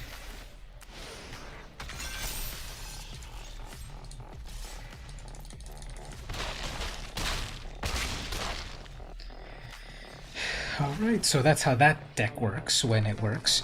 It's gain a bunch of life, have that Ajani there. When you got 40 or more life, Ajani then sacrifices itself and exiles all of the opponent's stuff, and then you have a clear board, just like that. So that's what that kitty deck is supposed to do. There's a couple of kitty synergies in terms of, there's the Pridemate, you gain a little life, it gets a big kitty. There's the Felidar that helps you tap other things. Kahira gives you +1s. Yep, so that's that deck. Let's play the Gadrek deck. This is the pretty mean mono red. The mono red dragon deck. So it's basically got all of the meaningful dragons in standard, and everything else is removal for their creatures. So let's see who we get. Okay, so here's one of the, I'm going to call them CEDH. It's just that you're going to catch some Z's, Gabe. Thanks for coming by at the moment over on the Twitch. Don't forget to, I'm sure you've already done that, but don't forget to follow on the YouTube and tell 10 friends to also join there. So I'm going to call them simply CEDH commanders, even though clearly that is not we have here. So they're playing Demir, they're playing whatever these three, Mardu, whatever it's called. So they're gonna have plenty of removal from my own stuff. You're off to bed as well. Thanks for letting you hang out. Thanks you for hanging out here. It really makes it all better when everyone's hanging out here, so that it's not just me screaming at my computer when I lose. Chromatic Lantern. Okay, not good. So this is one of these CEDH commanders, unfortunately. I will, however, be able to steal their Chromatic Lantern, right?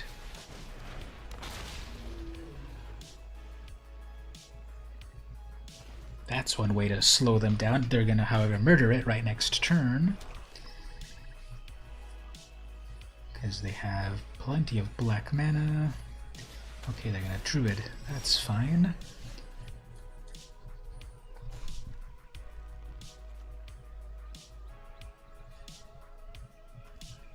Pay 3 here, that's still not enough with that, so I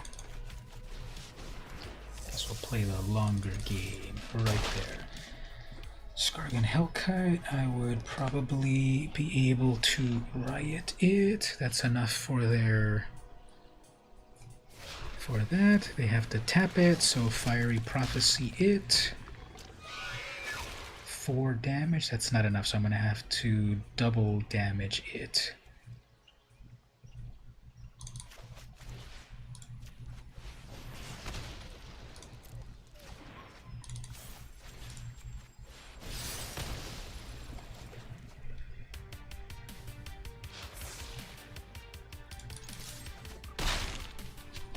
Okay. Next turn. Pelucranos, that's a good one. Can I deal with Pelucranos right now? No removal.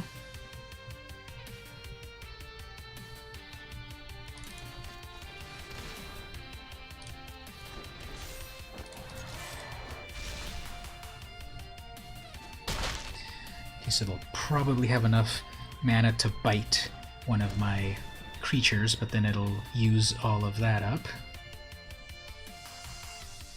Moment of Fire does 2 damage to something. Great Henge, great. At least they used up all their mana for Pelucranos to bite.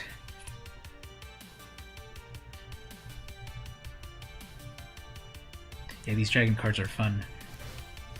Oh, they still had enough to bite. Okay, never mind. What a world. And we got a Baron. Okay.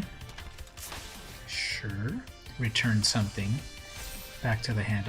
Okay, I guess it's not so bad. Okay, let's do this. If we attack with the Hellkite,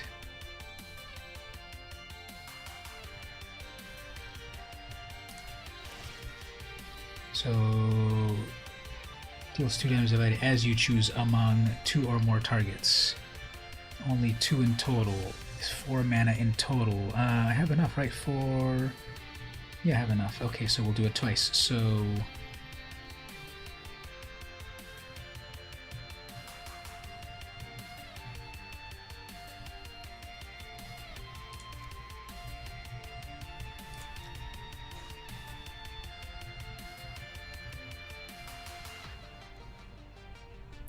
what do I do here? 2 in total. I could take out both their Goose and Druid, or I can double it up to take out their Proliferator. Shivan Dragon should be here, yeah.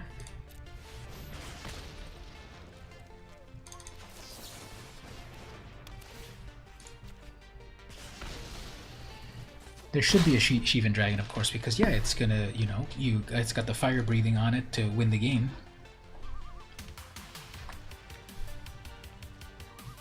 So they value more their commander or a huge Pelucranos. So they can cast both, right? And if they cast a Pelucranos, they'll be able to battle Meteor Golem. Okay, at least that taps them out. Sure. What can I do next?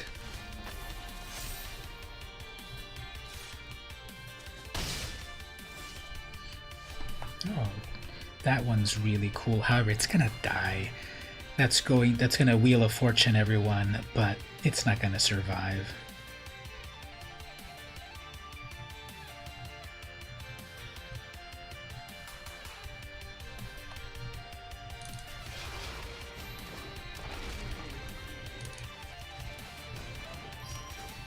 That's just gonna be bait right there for they're gonna summon Pelucranos, and they're gonna have enough mana for it to bite my Gadrak.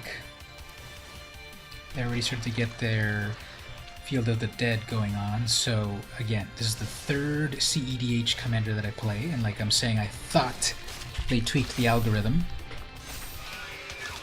They have a full deck of hands, they have the Great Henge, they have an Uro. They're tripling all of their combos, so yep, once that gets together, there's like no going around it. So I played enough Brawl when I see like the commander, so if I like kind of auto-quit a few times, don't take it bad, but I know what these decks are all about. When people pick certain commanders, I know that it's going to be a powerful deck, so I shouldn't have really gone through that one. I know that Yarok is good. So let's play again. And I'm not saying like, oh, let me battle a weak opponent. It's just like, if you want to play a CEDH deck, play it against someone else. I'm clearly not playing CEDH, I'm playing Dumb Dragons. But when you've got a deck such as, okay, Luros, I know they're going to be able to synergize right away, because Luros basically is going to be able to bring things back to life very easily. But Underworld Fires will deal 1 damage to everything, so that might wipe out a bunch of stuff if they get out a lot of little 1/1s. Tormod's Crypt. I salute them at least for Tormod's Crypt. Okay, 3rd turn, I'll play the Mana Geode. And then the Firemind's Vessel, and then I have a bunch of mana, then try to get Mirror Match out there at some point. That is not a land.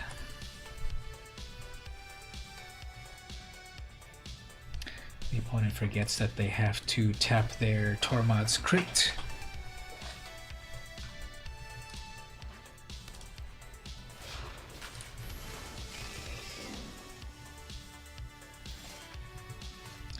Yeah, you can't play Magic without cards, and especially with a low casting cost Lura, so let's move on to play a real game.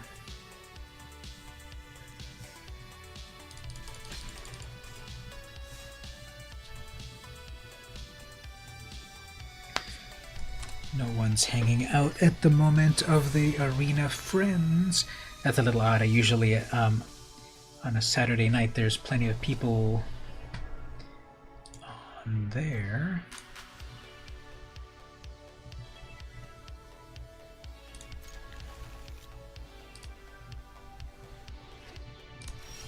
Okay, so we're dealing with an Azorius player. A very low casting cost Azorius. There's not... Yeah, so what are they're gonna pause on that, I guess.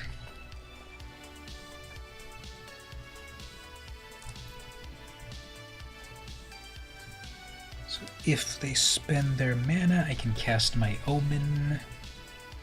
Yeah, the opponent's name's pretty funny. Spirit. This only does 2 damage in total.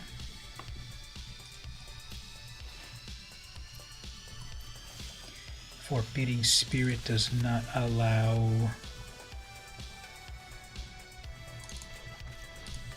me to attack. I guess that's a prison deck. I don't see a lot of people playing Niambi actually. But it's Azorius color, so let's see how many counter spells and such. Okay, 4 mana. Let's just get a bunch of mana. So the big idea with this deck is get out this Fire Emancipation, which triples damage. Obviously, casting it is what matters. Shields down, good. So that means I could cast this. That looks epic. Okay, so that means everything's going to do triple the damage. So this that was dealing 1 damage will now deal 3 damage to everything. This which would deal 4 damage now deals 12 damage. Thassa, okay. So here they have the repeatable Thassa combo. TC Rockets is opening again with smaller play area. Yeah, I'm still not gonna be going to those. I know we all want to get into the real world, but in the US we're not handling it well, so I'm not gonna be a part of that things are opening. But if people stay safe, good. Okay, so what are they going to loop over? They have enough for... Oh, so the Cavalier's going to do its loop of Scry. Fine. It's gonna do its Brainstorm twice, but next turn I get to hit it with something good.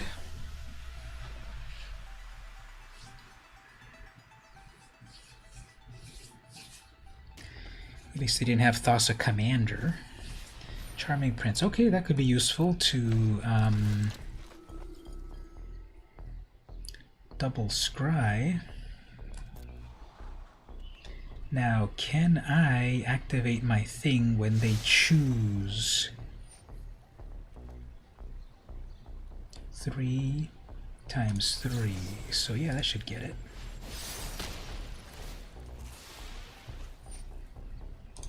I'll also finish you off over here.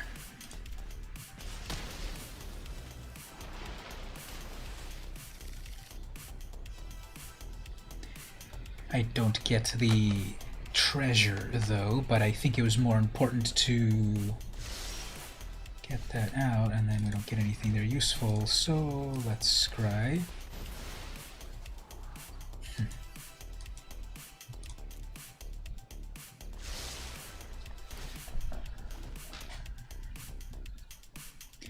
So I got a ton of mana, I've got my Fiery Emancipation, now it's just time to get out some cool dragons and do cool things.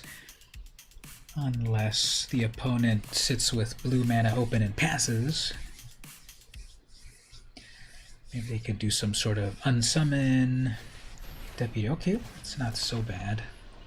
Oh, they're gonna actually destroy that. Well, I can take care of that actually. They're gonna pass with a bunch of blue mana open, so I'm gonna try to do this Underworld Fire, but probably will be counterspelled. So I have one of those. Okay, we'll use one of these. Let's see, will they counterspell that? Oh, okay, well, why did that not do the triple damage? That's weird. Oh yeah, because they took it. Never mind. What am I doing? And then there's the counterspell on that. Okay, well,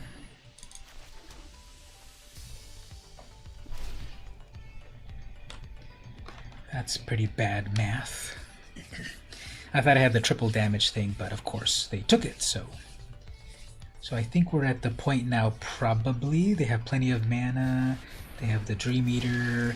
Yeah, they won this one already. They have their Thassa replayability combo. Like I'm telling you, as soon as Thassa's in there, it's one of the most powerful cards ever. So they have all the mana that they need. They have a grip of cards. They have Thassa. Like, Let's be real. I know that people love to say the story about, like, you know, fight it out to the end, that you never know what will happen. For the braver people, I salute you when you do that. I don't have the patience for that. And it's not part of the ladder or whatever, so let's just play. Goblin token is the opponent with the brand new Mwanvuli. Very complicated name to say. Got a bunch of removal here, no ramp.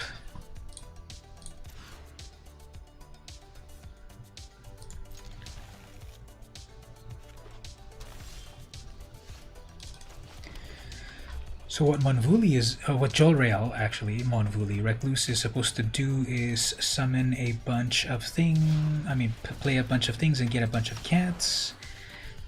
And I have removal such as Storm's Wrath, so that'll hold them back. How about we build something crazy to play with? Sure.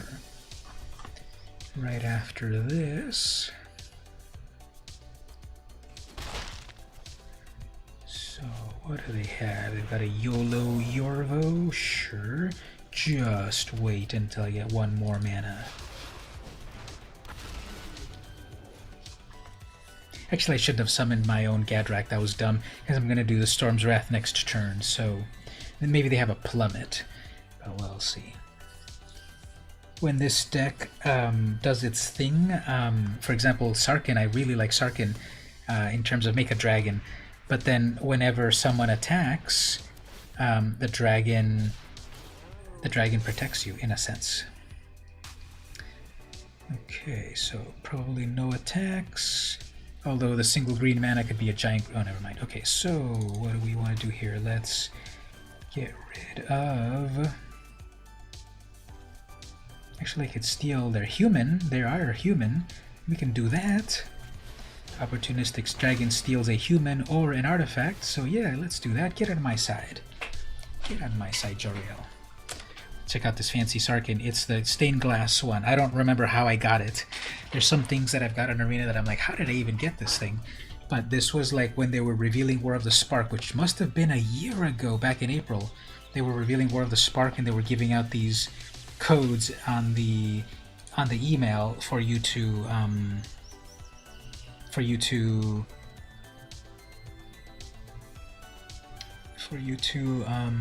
claim some cool alternate art. Beanstalk.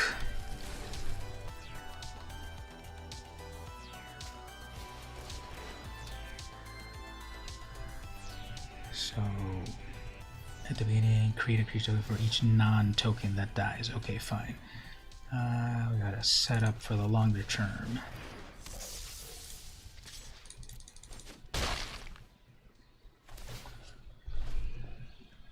Then I'll have 4, 5, 6. 6 mana can let me create Sarkhan.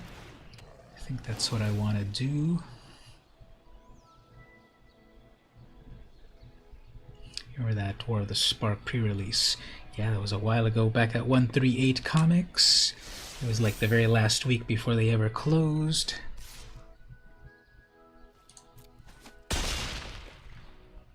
Okay, so what I could do... 4 times 3 is 12, so I think that'll send a better message. I'm going to bring out this Fire Emancipation.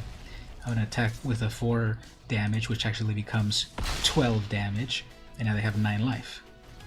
Then if I block their 6/6, whatever I block will die.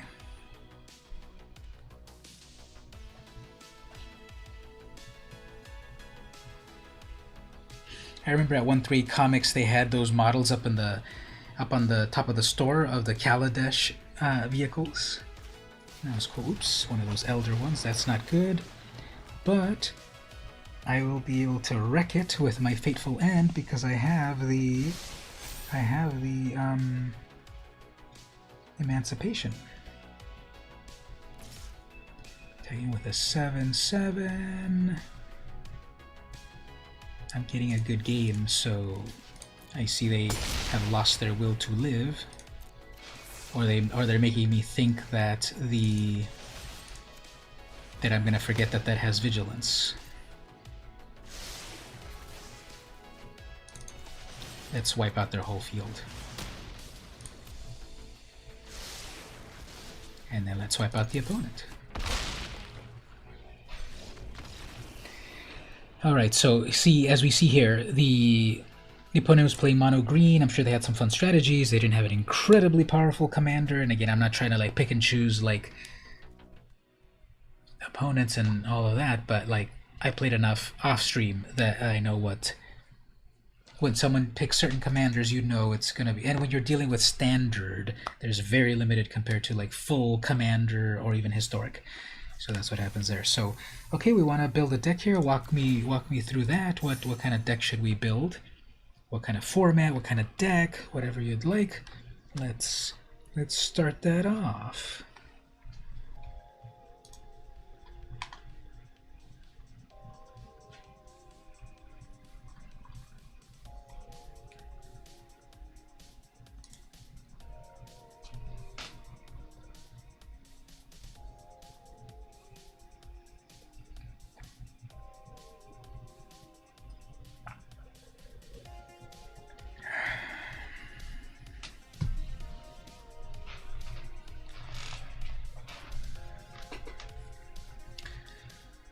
So let's look. Let me browse through what I have here, and then maybe something will pop out because there's a lot of things we could play, like future standard. We could play brawl. We could play historic. We could play standard.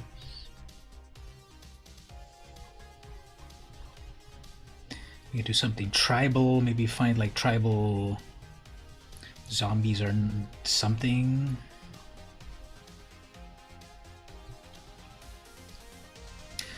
Well, there's no choices at the moment. We're just talking about let's make a deck. Let's make a deck on stream and just kind of check it out. So it's just the sky's the limit about whatever starting point.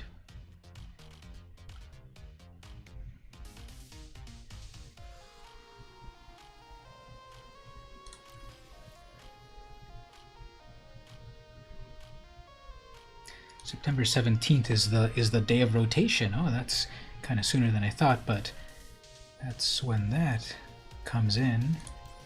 We have an option for Brawl. Standard Tribal sounds fun, but not cats or goblins. Okay, let's do Standard Tribal. That way we can do multiple instances of things. So let's select this as Standard. Go over here, and colors. Do we want to pick a tribe first, or do we want to pick colors first? Let's look here, just for curiosity. Let's look at creature. Not collected, mythic, just to think. So there's a lot of, there's like the impervious great worm. Now I'm not going to be able to get any of these. I don't have any wild cards, but I don't know, maybe well, there's not that many. Yeah, let's not look at not collected. I was just thinking of something. So let's look at mythic creatures. Are there any good? Okay, so we got like human cleric in white. Insect doesn't do anything. We have elemental knight. Any knights? We have angel. What about something with Baneslayer angel? We got one of them. Maybe do an angel tribal. Archon zombie. Fairy rogue. Zombie god. Another god here. Knight. Octopus, Nightmare Sphinx, Fairy Rogue, Demon, Knight Demon, Zombie God, Worm, Vampire. Now obviously if we have zombies and knights, we could do that. That's tribal enough. If we have Phoenix, you know, if something has like here's human archer rogue, that would count for something in all of those. Elemental Knight. How about creatures of the sea deck? Let's look at what's blue over here. So we'll look at the other rarities in a moment, but let's look at blue. So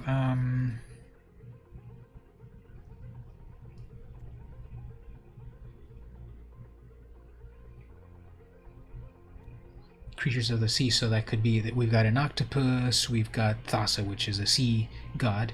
We've got, let's see if we take out the rarity here. In blue, we have Turtle, Merfolk, Merfolk,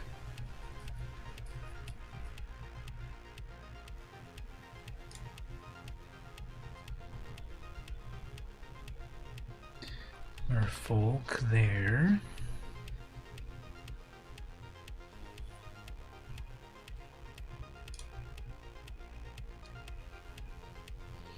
Oh, there's that Glimmer Bell. What about something dumb with that Glimmer Bell, right? That's the thing that untaps itself. Have a full playset.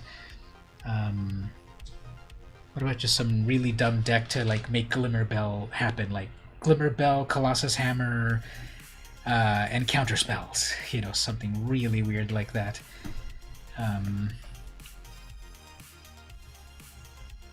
Because this is the thing that untaps itself plus flying. All it's gonna lose if we.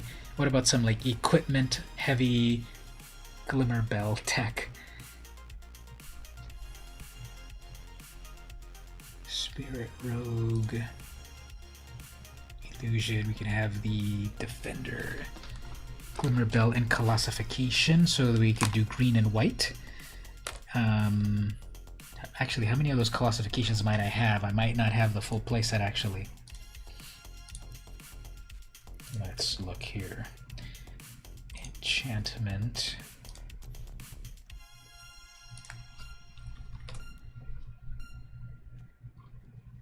I have 3 of them. I have 3 of those Colossifications.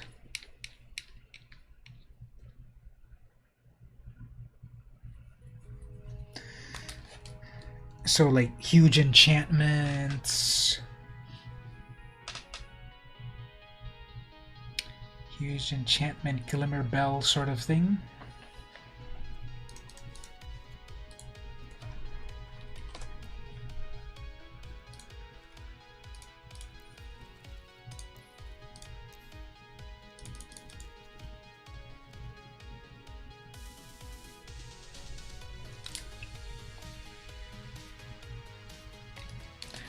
To get to 7 mana, we're going to need Ramp.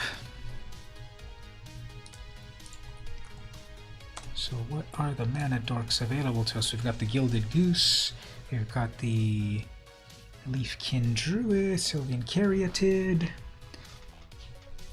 That way you can understand the tap the jelly when you put it on. Yeah, can't wait. So let's do some of these.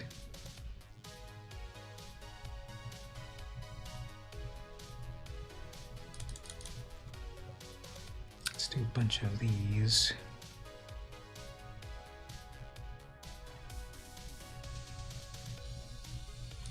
Oh, a million mana dorks. Okay, that'll be a starting point. And then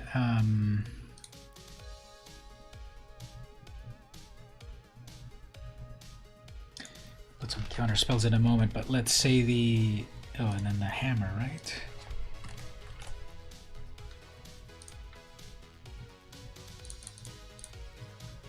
So it'll just be like a complete over the top huge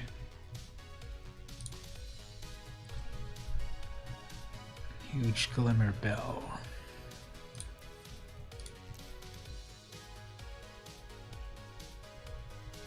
I don't know if I have any of those. What's it called again? Shark something? Oh, I do. I've got one. Okay, let's put one of those shark typhoons in there. Okay, for all I know that all that glitters makes things huge. It, however, relies on other artifacts and enchantments. So yeah, that'll make a huge Glimmer Bell too. And then after that, I think after that it's just the rest is counter spells to protect all of this stuff, right?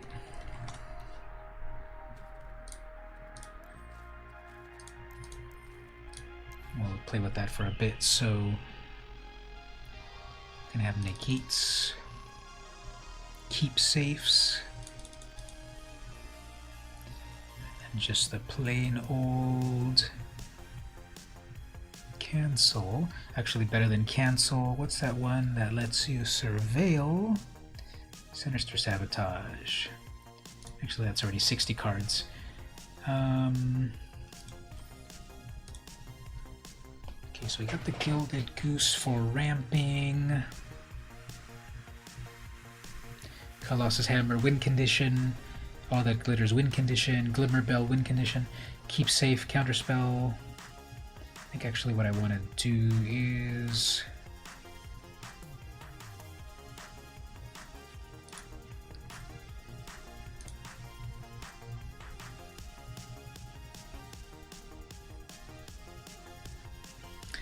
Okay, so for keep safe, counters a spell that targets your creature and then draws you a card.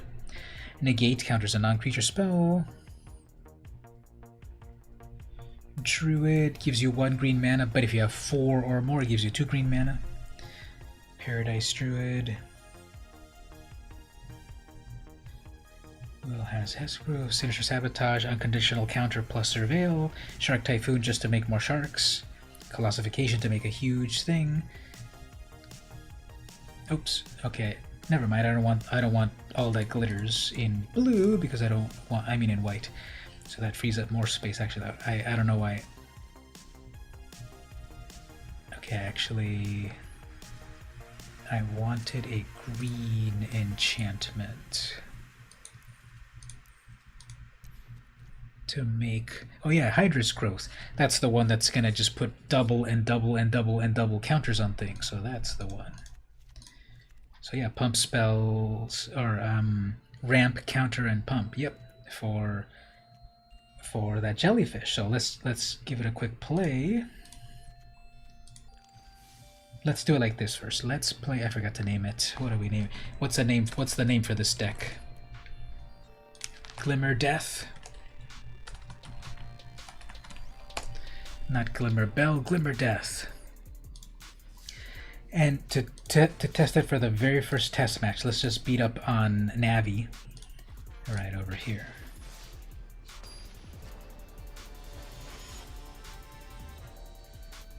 So we'll play a bot game.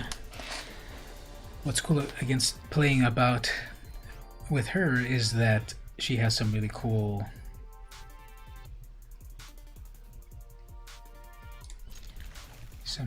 phrases. Ready to play. See that? I wish my opponent could say cool stuff like that.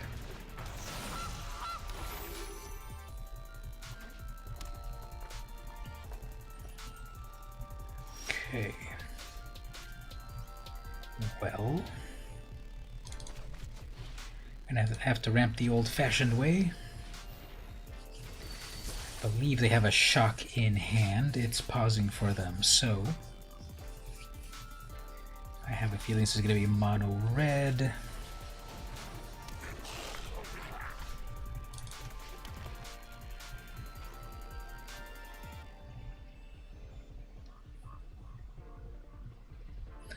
Alright, change of plans. Let's actually tap this right, please.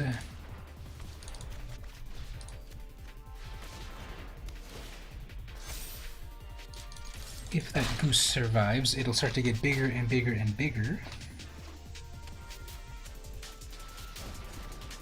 Spellgorger Weird is a good one.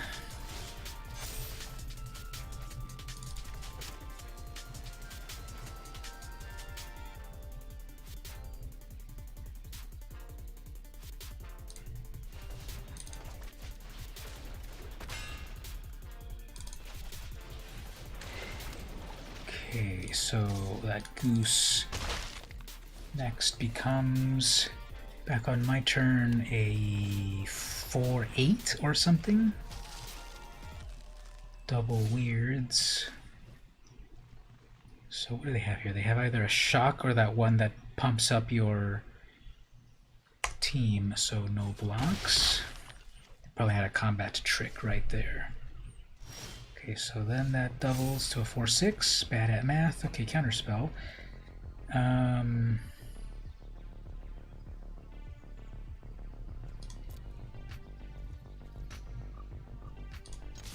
Let's just put that pressure.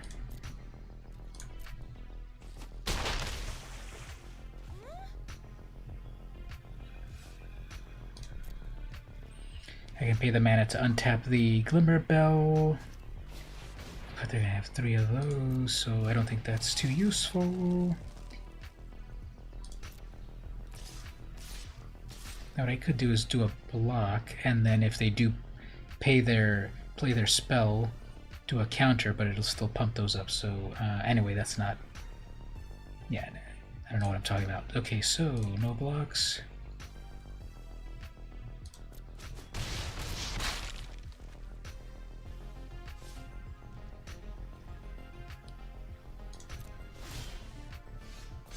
That's an 8-10 now.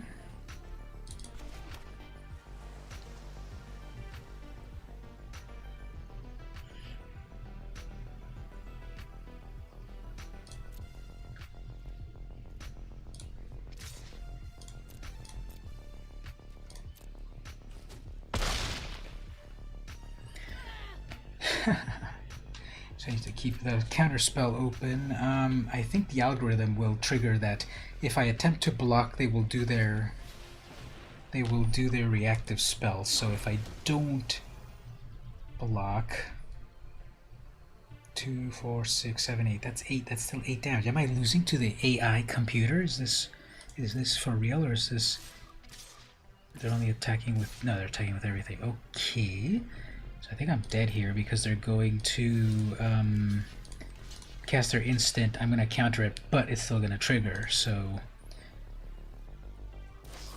see, there it is.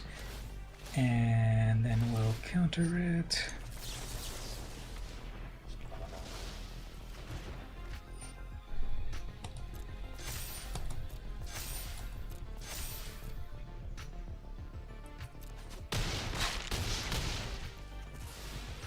I guess saved by the final damage. Oh, okay. Funny.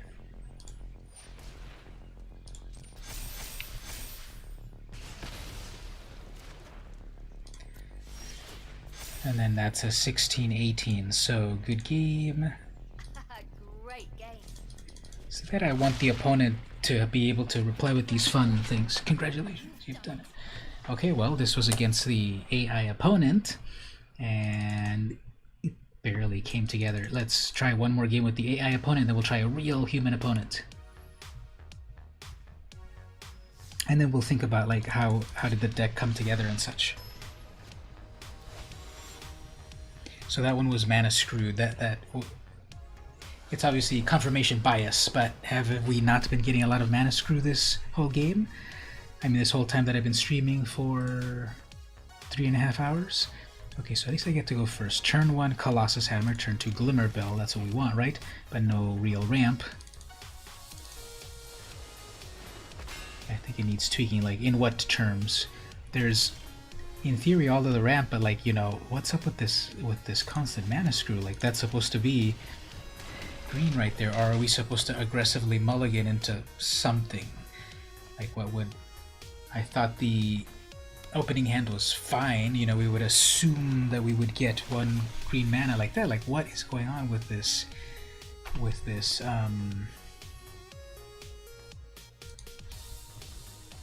mana?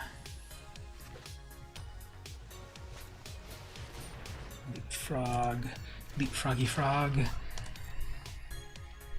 At least it was smart enough not to attack. Okay, yeah, let's... What is going on with this? Like, what are these possibilities here? The mana is good, you know, it's the auto mana, but it's gonna give you a minimum amount of mana. There's just something about the algorithm that's going on. Should we do a tweak? Nah, it's too early to tweak. Let's just play it again. It's just something's going on. I don't know if like 10 million people are playing at once and then the algorithm's weird. So let's try again. So like this. Okay. We have the turn 1 Colossus Hammer, we have the turn 2 Glimmer Bell, we have a negate. We just need a green source. Is it? I doubt that it would be too complicated to get a green source to get this party started. You know, I wouldn't mulligan this. It's not too much to ask that we would get one forest before turn 3.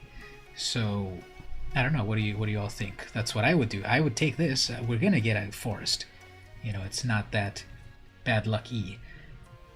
Do we want to mulligan into something that maybe will be our colors? But like right here, we have 3 things in blue that we can do, and if we don't get Hydra's growth right away, well, we have other things to do. We'll keep this. Now let's Yep, keep. Okay, so didn't draw a land one time. Double fencing ace, that's a good one. Okay, there's our third land. Even if they attack, double strike, we can survive. But if they have a combat trick... Okay. So... Here...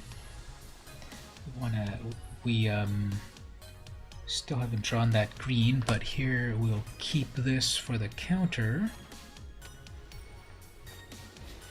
Yeah, we don't need another fencing ace, and then we get to surveil.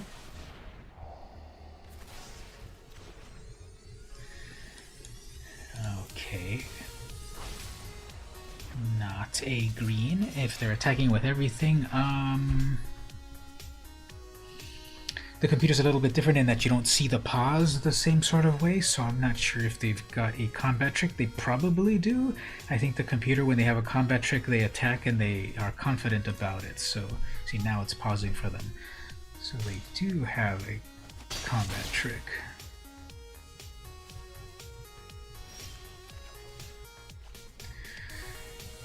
Yeah, what is this? Okay, well...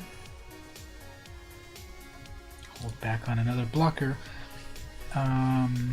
Try to block. I'll try to block and then I'll negate their combat trick. Hopefully.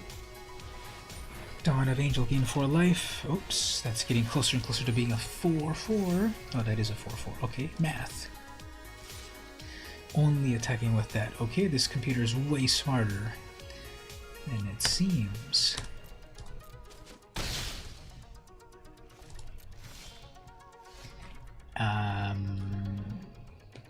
Yeah, like, do we need to play like a real opponent? Like,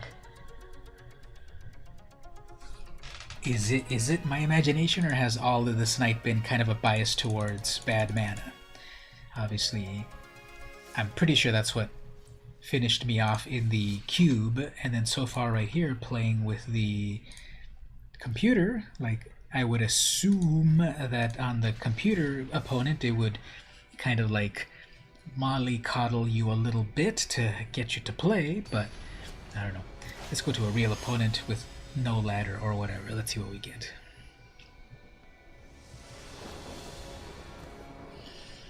Okay, so I go first. Good. Colossus Hammer turn 1, Leafkin turn 2, then a lot of mana, but then keep safe, which draws a card. Let's start with the hammer.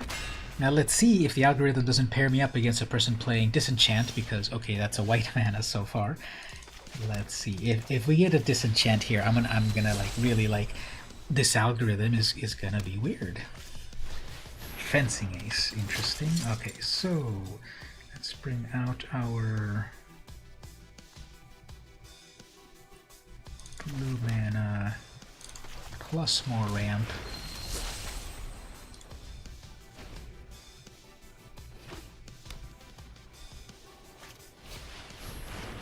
Ooh, everyone loves that one. We have 1 white mana, which will probably be a combat trick, because why would they attack there? It's going to be their give... Oh, the opponent is like, don't you dare thinking me. Okay. This is the opponent like, you play or I don't play. Maybe they were just triggered from playing so many different times and people rope them out. But I was thinking, like, with 1 white mana, I'm sure they had like 1 combat trick. Like fight as 1 or whatever. Okay, Sharknado, Goose, Leafkin. It's not really amazing. There's no big payoff. I guess the Hydra's Growth. Got a lot of ramp.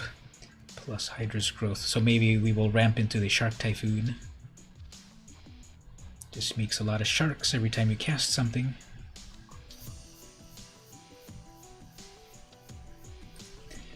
They go first. Okay, turn 1 Gilded, turn 2 Druid, or maybe turn 2 another Gilded.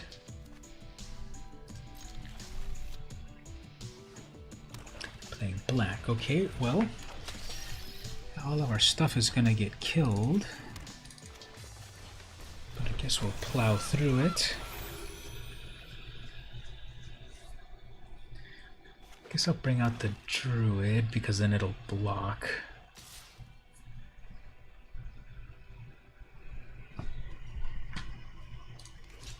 I can block. Okay.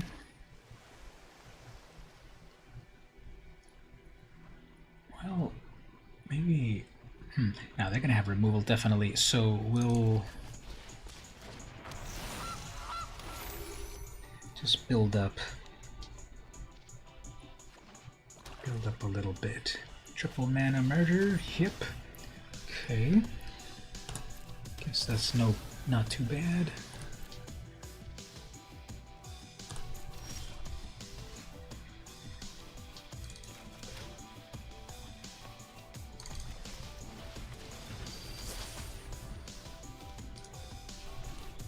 Okay, so I have 1, 2, 3, 4, 5 mana. Drop 1 more mana. I get the Shark Typhoon out. Starts to make flying sharks if I don't lose any of my creatures.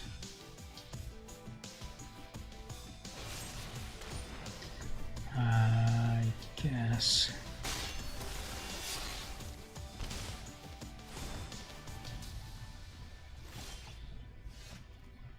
Didn't I have like a million counter spells? 1, 2, 3, 4, 5. 5 in total, okay.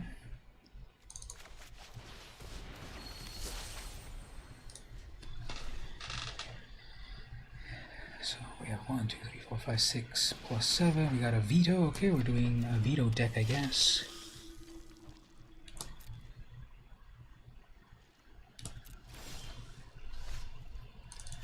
Well, play the Typhoon. Make a shark, a 1/1 shark.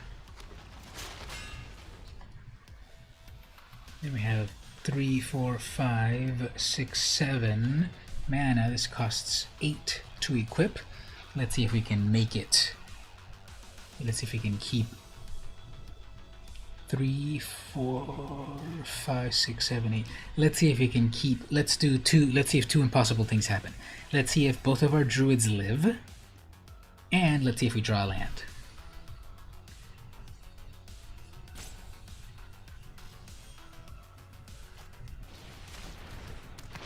Silver Smote.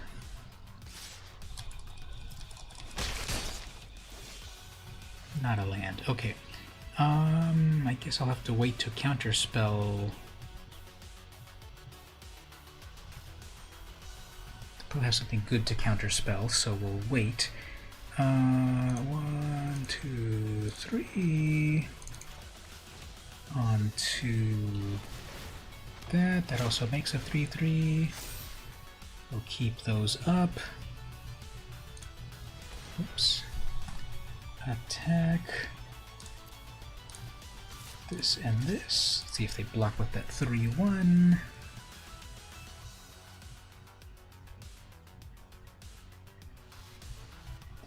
I have the food to eat if I need to gain back life, and then the counter spell if they're gonna do something meaningful. They have their veto out, which I'm sure they want to do some sort of like life shenanigans to actually make it do stuff.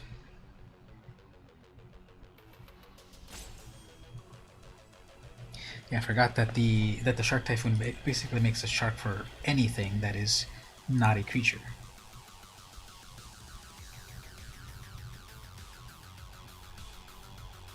So this environment is pretty cool because you can click on this tower over here and it makes the Azoria signal come out.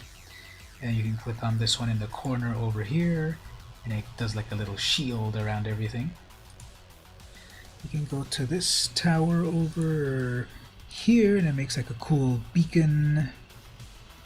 And you can tap on the Bolus's statue to break it. Down with tyrants. So you can totally break this statue. See, it's got one wing, and then tap it some more, break another wing. And then you crumble it. This is one of the most interactive is one of the most interactive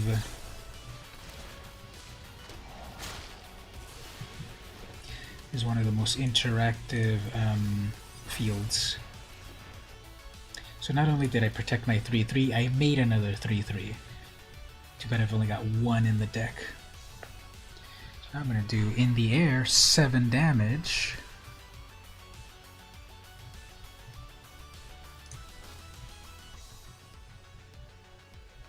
Guess if they want to live their best life, yeah, they're going to attack with that and then deal damage to me. Like, wow, this is going to be the big brain play right here.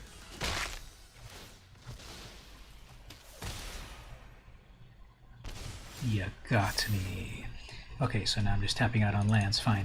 Well, let's Colossus Hammer one of these little sharks. It can't fly anymore. But now it's an 11/11 on the ground, sure.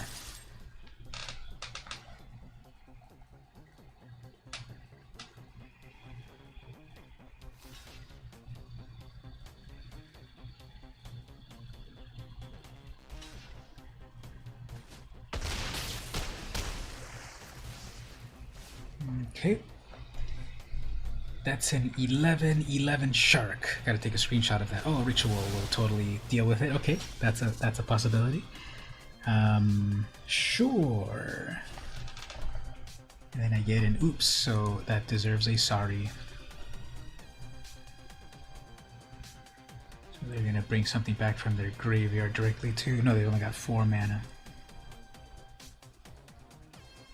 It seems to be working, but I needed to keep that. I needed to keep that counterspell when they did that ritual.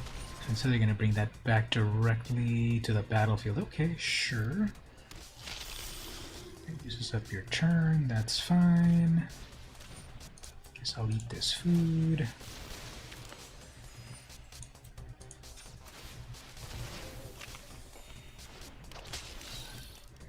One of these.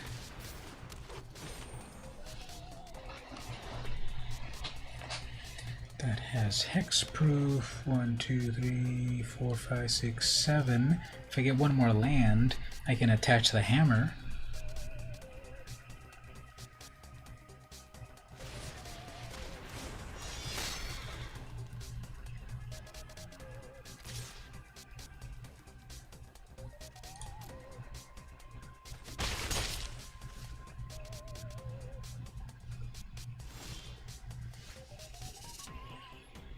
I think it paused for them on for a moment, so they could probably, yeah, it's still pausing for them, so they might have something going on.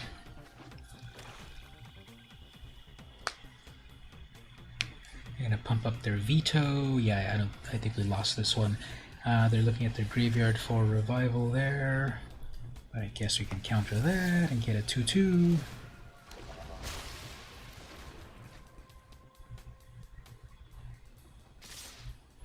Guess it'll be better to triple block that.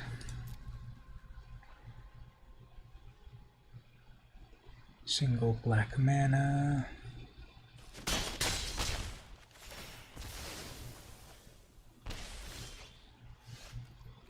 Okay. I can equip that, but it'll tap me out. And I wouldn't be able to play the keep safe, so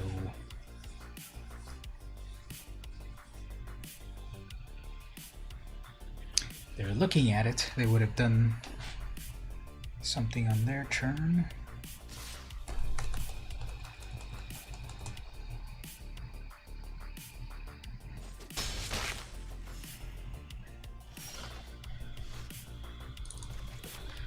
That's 4, 5, 6, 7, 8, but then I still have no mana left, so gotta pass.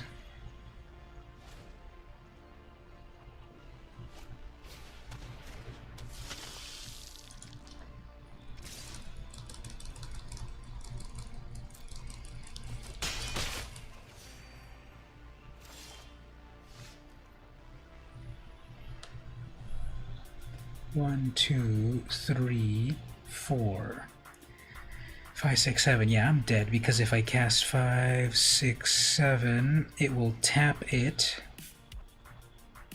And then I won't have enough mana to protect it. Actually, wait a minute. If I cast this, I can get a 7 mana shark. Guess.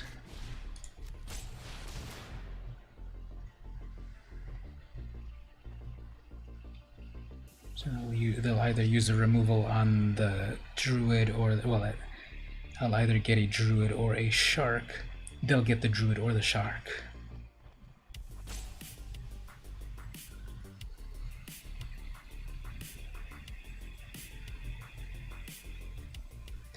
And now the opponent is completely agog at this about to be a 2020. But it does tap it out for the removal.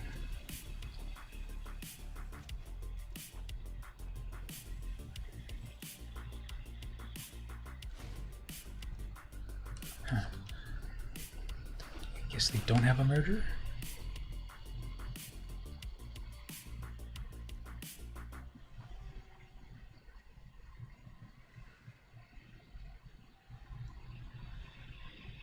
I guess if they only attack with the death touch, oh, they skip the attack. Okay, that's good.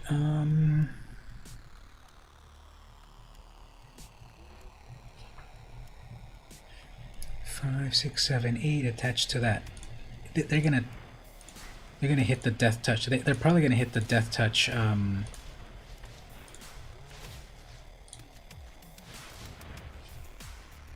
gonna hit the death with death touch. They're gonna hit my druid. Fine, but then this is a 17/17 shark, so pick your poison.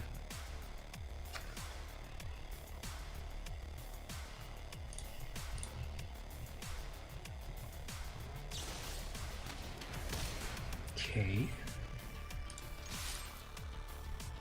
It loses flying. When you put the Colossus Hammer onto it, it loses flying. That's one of the downsides of that. Double blocking that. Okay, sure. I guess I'm dead because then they'll do the final damage and then they'll hit me with the knight.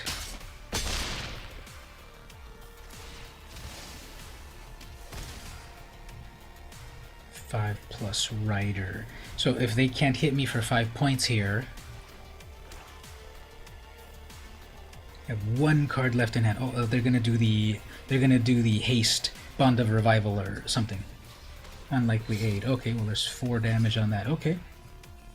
But they're tapped out. They're good gaming me. Oh, and then they bring that back to life. Okay, well, let's attack with a 17/17 shark. I'm gonna sacrifice it, I guess. Try to draw something at the last moment. You could do one final murder, but I've got to keep safe. Nope. Okay, well. That was a real game against a real person. It went back and forth until they wiped the whole board. Interesting. Thoughts on this on a real game? Obviously having protection, like all my creatures got killed at 1 turn, but that assumes it was a mono black player to wipe the board. And again, this is what I'm thinking, that sometimes the algorithm pairs you so weird, like who has a board wipe unless you're playing mono black, and it's like, why would I suddenly got paid by, played by mono black opponents? So sometimes I really think, like, I try not to go into conspiracy rants, but I sometimes think the matching algorithm needs a lot of work. Let's look at the deck and then what else about it. That ramp, hammer, bell, thank you, keep safe, negate. Let's remove 1 goose and then put in just another hard to counter spell. Hydra's growth, when it works, it's cool. Got all this ramp. Maybe it's too much ramp.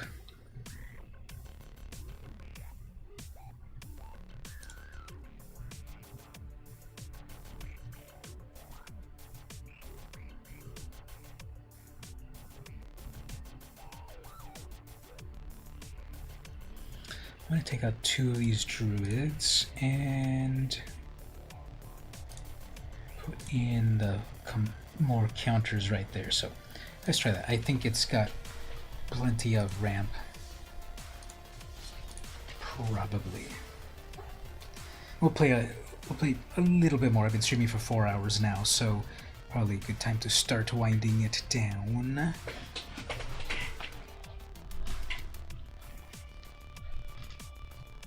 We've got a lot of people online now. Here, well, there's Dragosi. He was just on the podcast, like I said earlier. Bad Blade is the opponent with that cool avatar. Okay.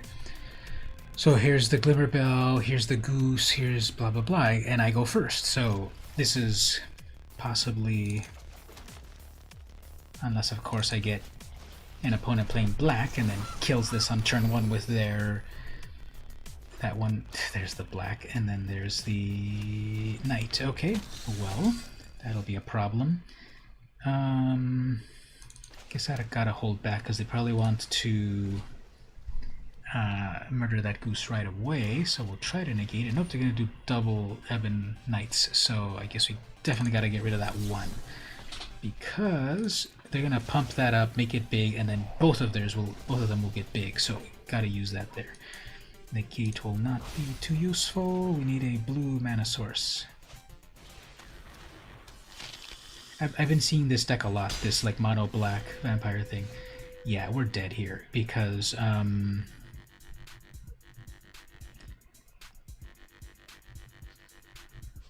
we're dead because the negate will protect the goose, but that's not too meaningful. And then you're gonna pay 3 on their Ebon Knight, attack, make it big. Make that knight big. I'll make a food.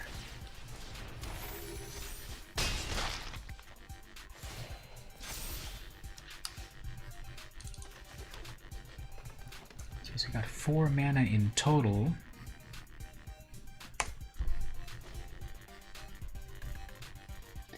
I'm gonna pump up that knight again, probably. If I cycle the Shark Typhoon away, I'll just get a 2/2.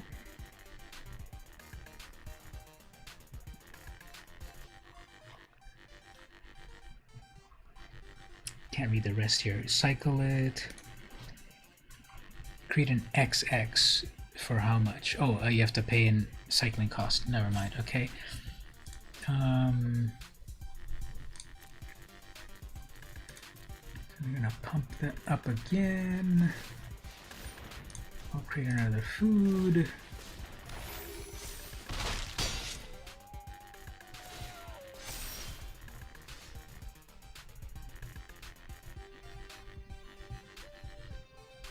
Six plus 7.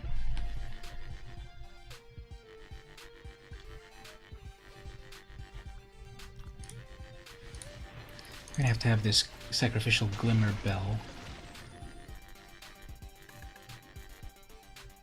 Yeah, that was a misplay. I thought that those were treasure tokens, not food. I forgot that the food you have to use the Gilded Goose to turn it into mana.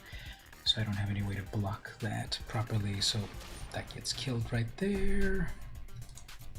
But then they don't have enough mana to pump it up. 4 in total.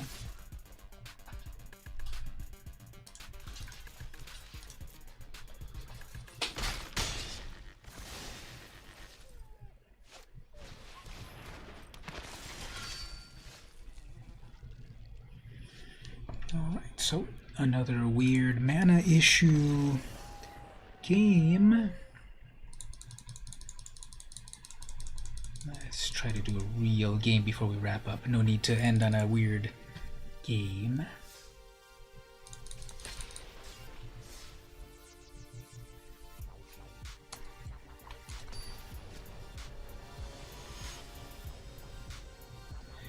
Macaco White is the opponent.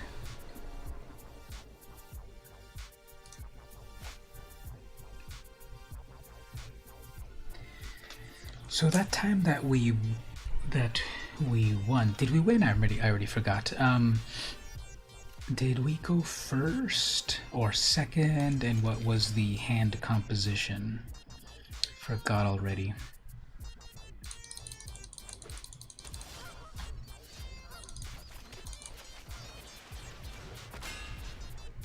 Okay, so Selesnya, so they probably will have the removal for the hammer. They're gonna make some things.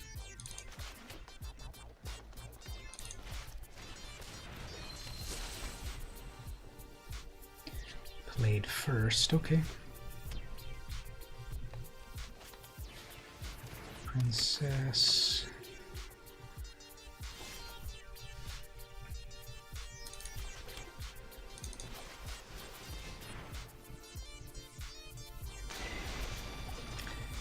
So it paused on the double green. Probably have a giant growth, so we're gonna attack.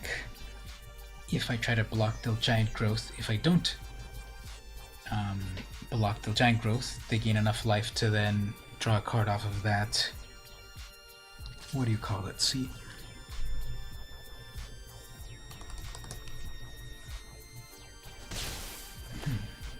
Well, never mind. They didn't even need to gain three life off it. This is something else I'm thinking about. They're gonna do it anyway. And they have their final land drop. Okay. And Amara. So I can attack with the Glimmer and then untap it. I guess. Maybe keep it untapped, keep it tapped like that to lull them into a false sense of security.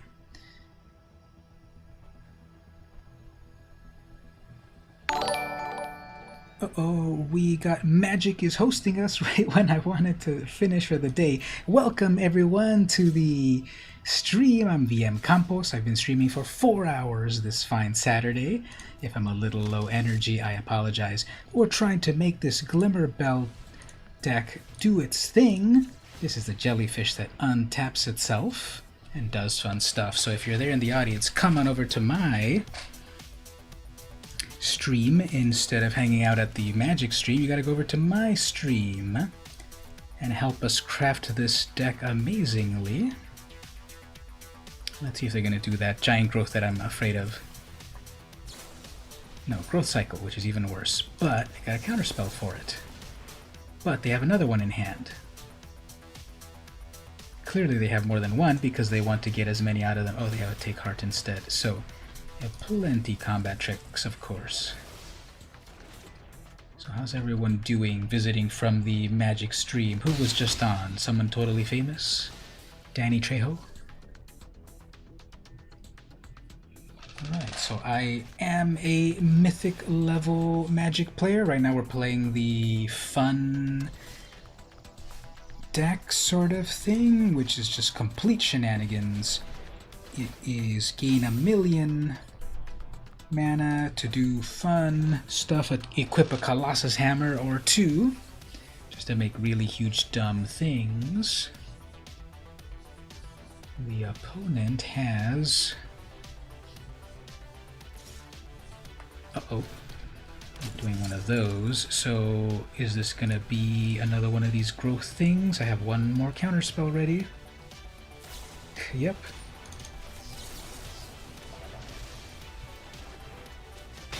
No, blocked. Okay, so then that becomes a 2/5, still not enough.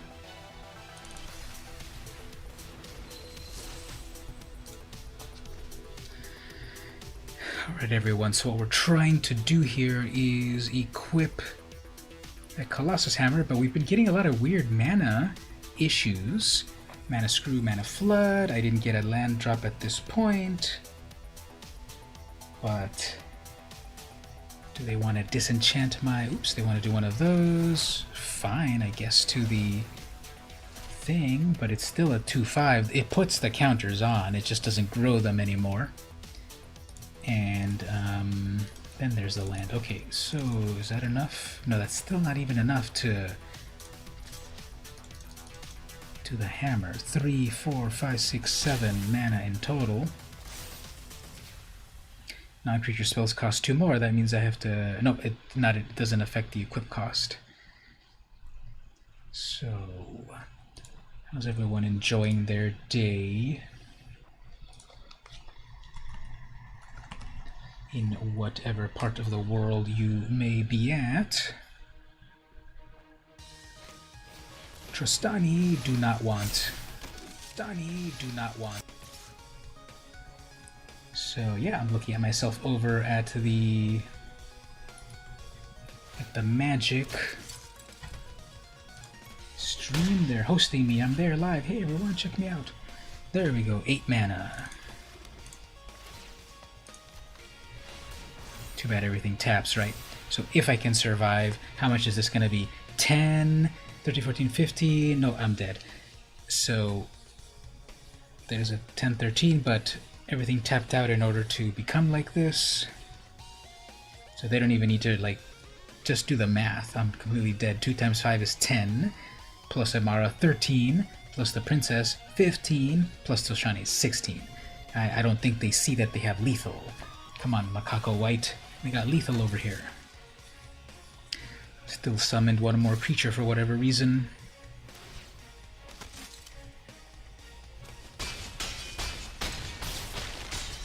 And there it is there. So, yep, this deck's going to need a little bit of tweaking, but at another day. Like I was saying just a few moments ago, so thank you, Wizards of the Coast, for hosting me at the moment, but I've already been streaming for 4 hours, and I'm kind of kidding. A little tired. It's midnight here in San Diego, so thanks, Wizards, for hosting, but I gotta wrap it up. Thanks, everyone, for watching. Usually, if you do want to watch me, come over at 8 p.m. Pacific time. I've got also game codes to give away. If you're there watching on the Twitch, come to my channel to earn points, to earn rewards. So I'm going to wrap it up here because I've been streaming for a while.